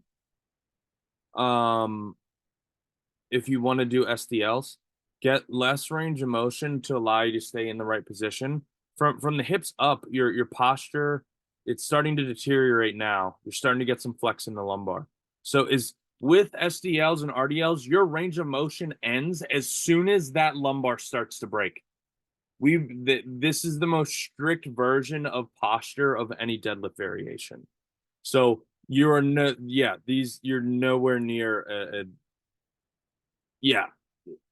Come up, lower the weight a little bit so we can get more in the SDL platform than RDL. That last rep was basically a deadlift. So let's lower the weight, up the tempo, shorten the range of motion. You don't need to go to the floor for these. The range of motion is what your body allows for SDLs and RDLs. Next.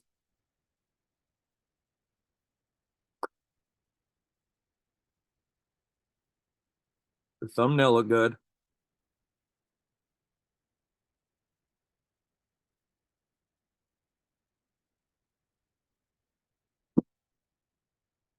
That's good. That's an RDL. It stops right when he hits his ROM. Violent hips coming through. Robert, well done, man. You make my job easy most days. Thank you. Next.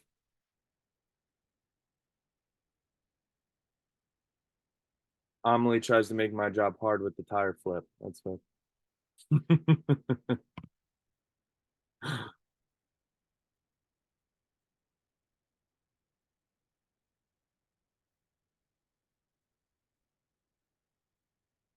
So these are the clean and presses.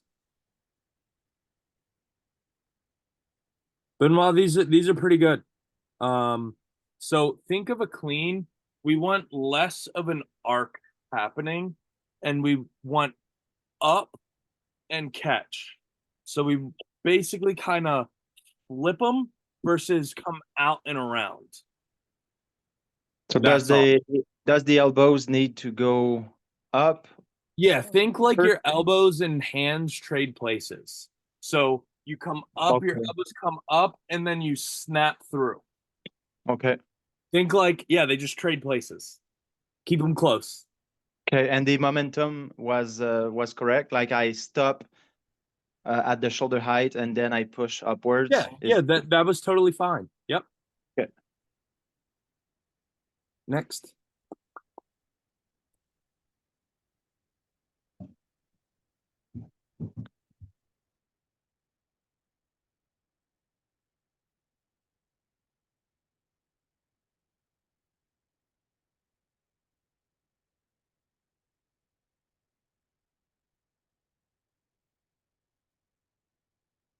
John, these are your squat plane's really, really, really good. I just want to see you lock each rep out. All the way up, all the way down, every single time. Don't try and rush the set. But how you're squatting is good. I just want to see you come up all the way, rebrace, squat, up, rebrace, squat. To ingrain, every rep being the same, because that translates when we get heavier and we have test days, test 1 rep maxes.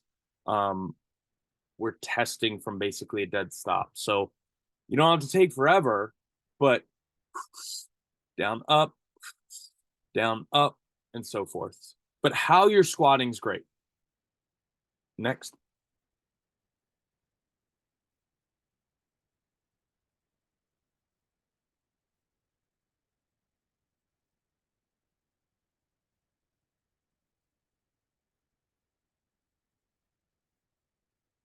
All right, so I've put some more weight. See if I'm still able to go deep. Yeah. And what about my knees? I think they are going left and right, even though I try to. They're not keep caving. They're not. I mean, there's some subtle little kind of like wiggle, but I see you fighting them out, and that's what I want. Okay. Your squat looks good. Great. Good job. And do we need to push the ankles outwards? Like I don't understand the like you have to screw the feet in the ground. I don't understand what that means. So basically you plant your foot, bip, and then you turn them out like under tension, and you'll feel your glutes light up. Okay, so it goes with the glutes as well. Exactly. All We're right, getting all right. glute activation from top to bottom. Yes, yeah, I love the article where they talk about the power that irradiates from the hands and then the shoulders and goes all down the spine and then the glutes and everything. So, but the only part I didn't understood was the feet. But now I get it. The butt is the powerhouse. That's Yes. a money maker. Not even for likes and views on the internet, but for moving weight. Our butt is our like it's the driver, man. Like if you've got a weak ass, you're screwed. Like if your butt's weak, it has to be like number one priority to bring that up because we use it on a bench press, we use it on an overhead, we definitely use it on deadlift, and we definitely use it on squat. So like if you've got a long back, you're in trouble. Yeah. Thank you. Yes, sir.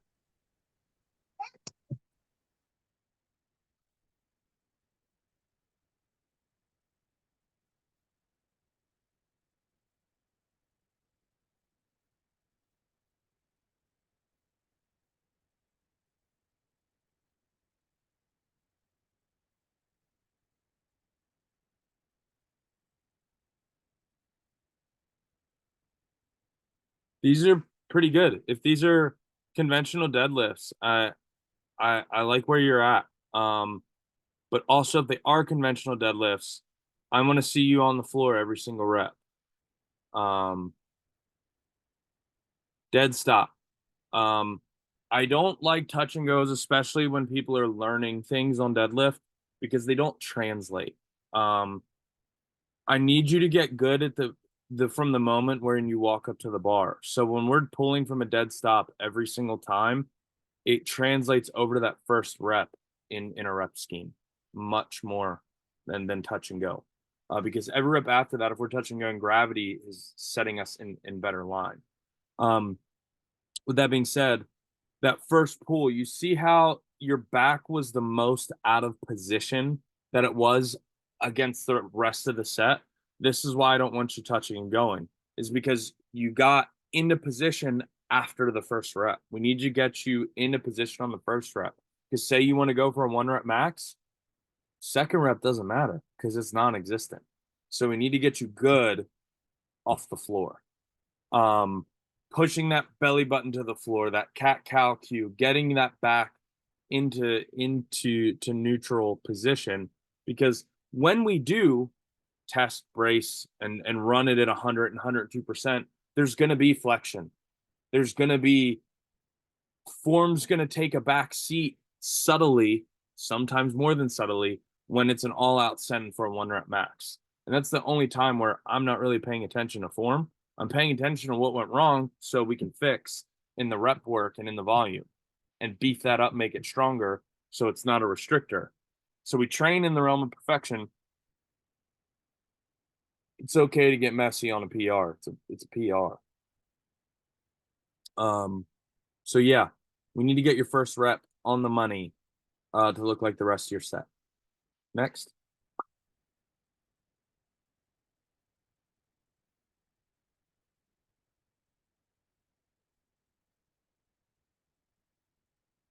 And you're not far off. It's just really just setting your back and hips. It's everything else looked pretty good.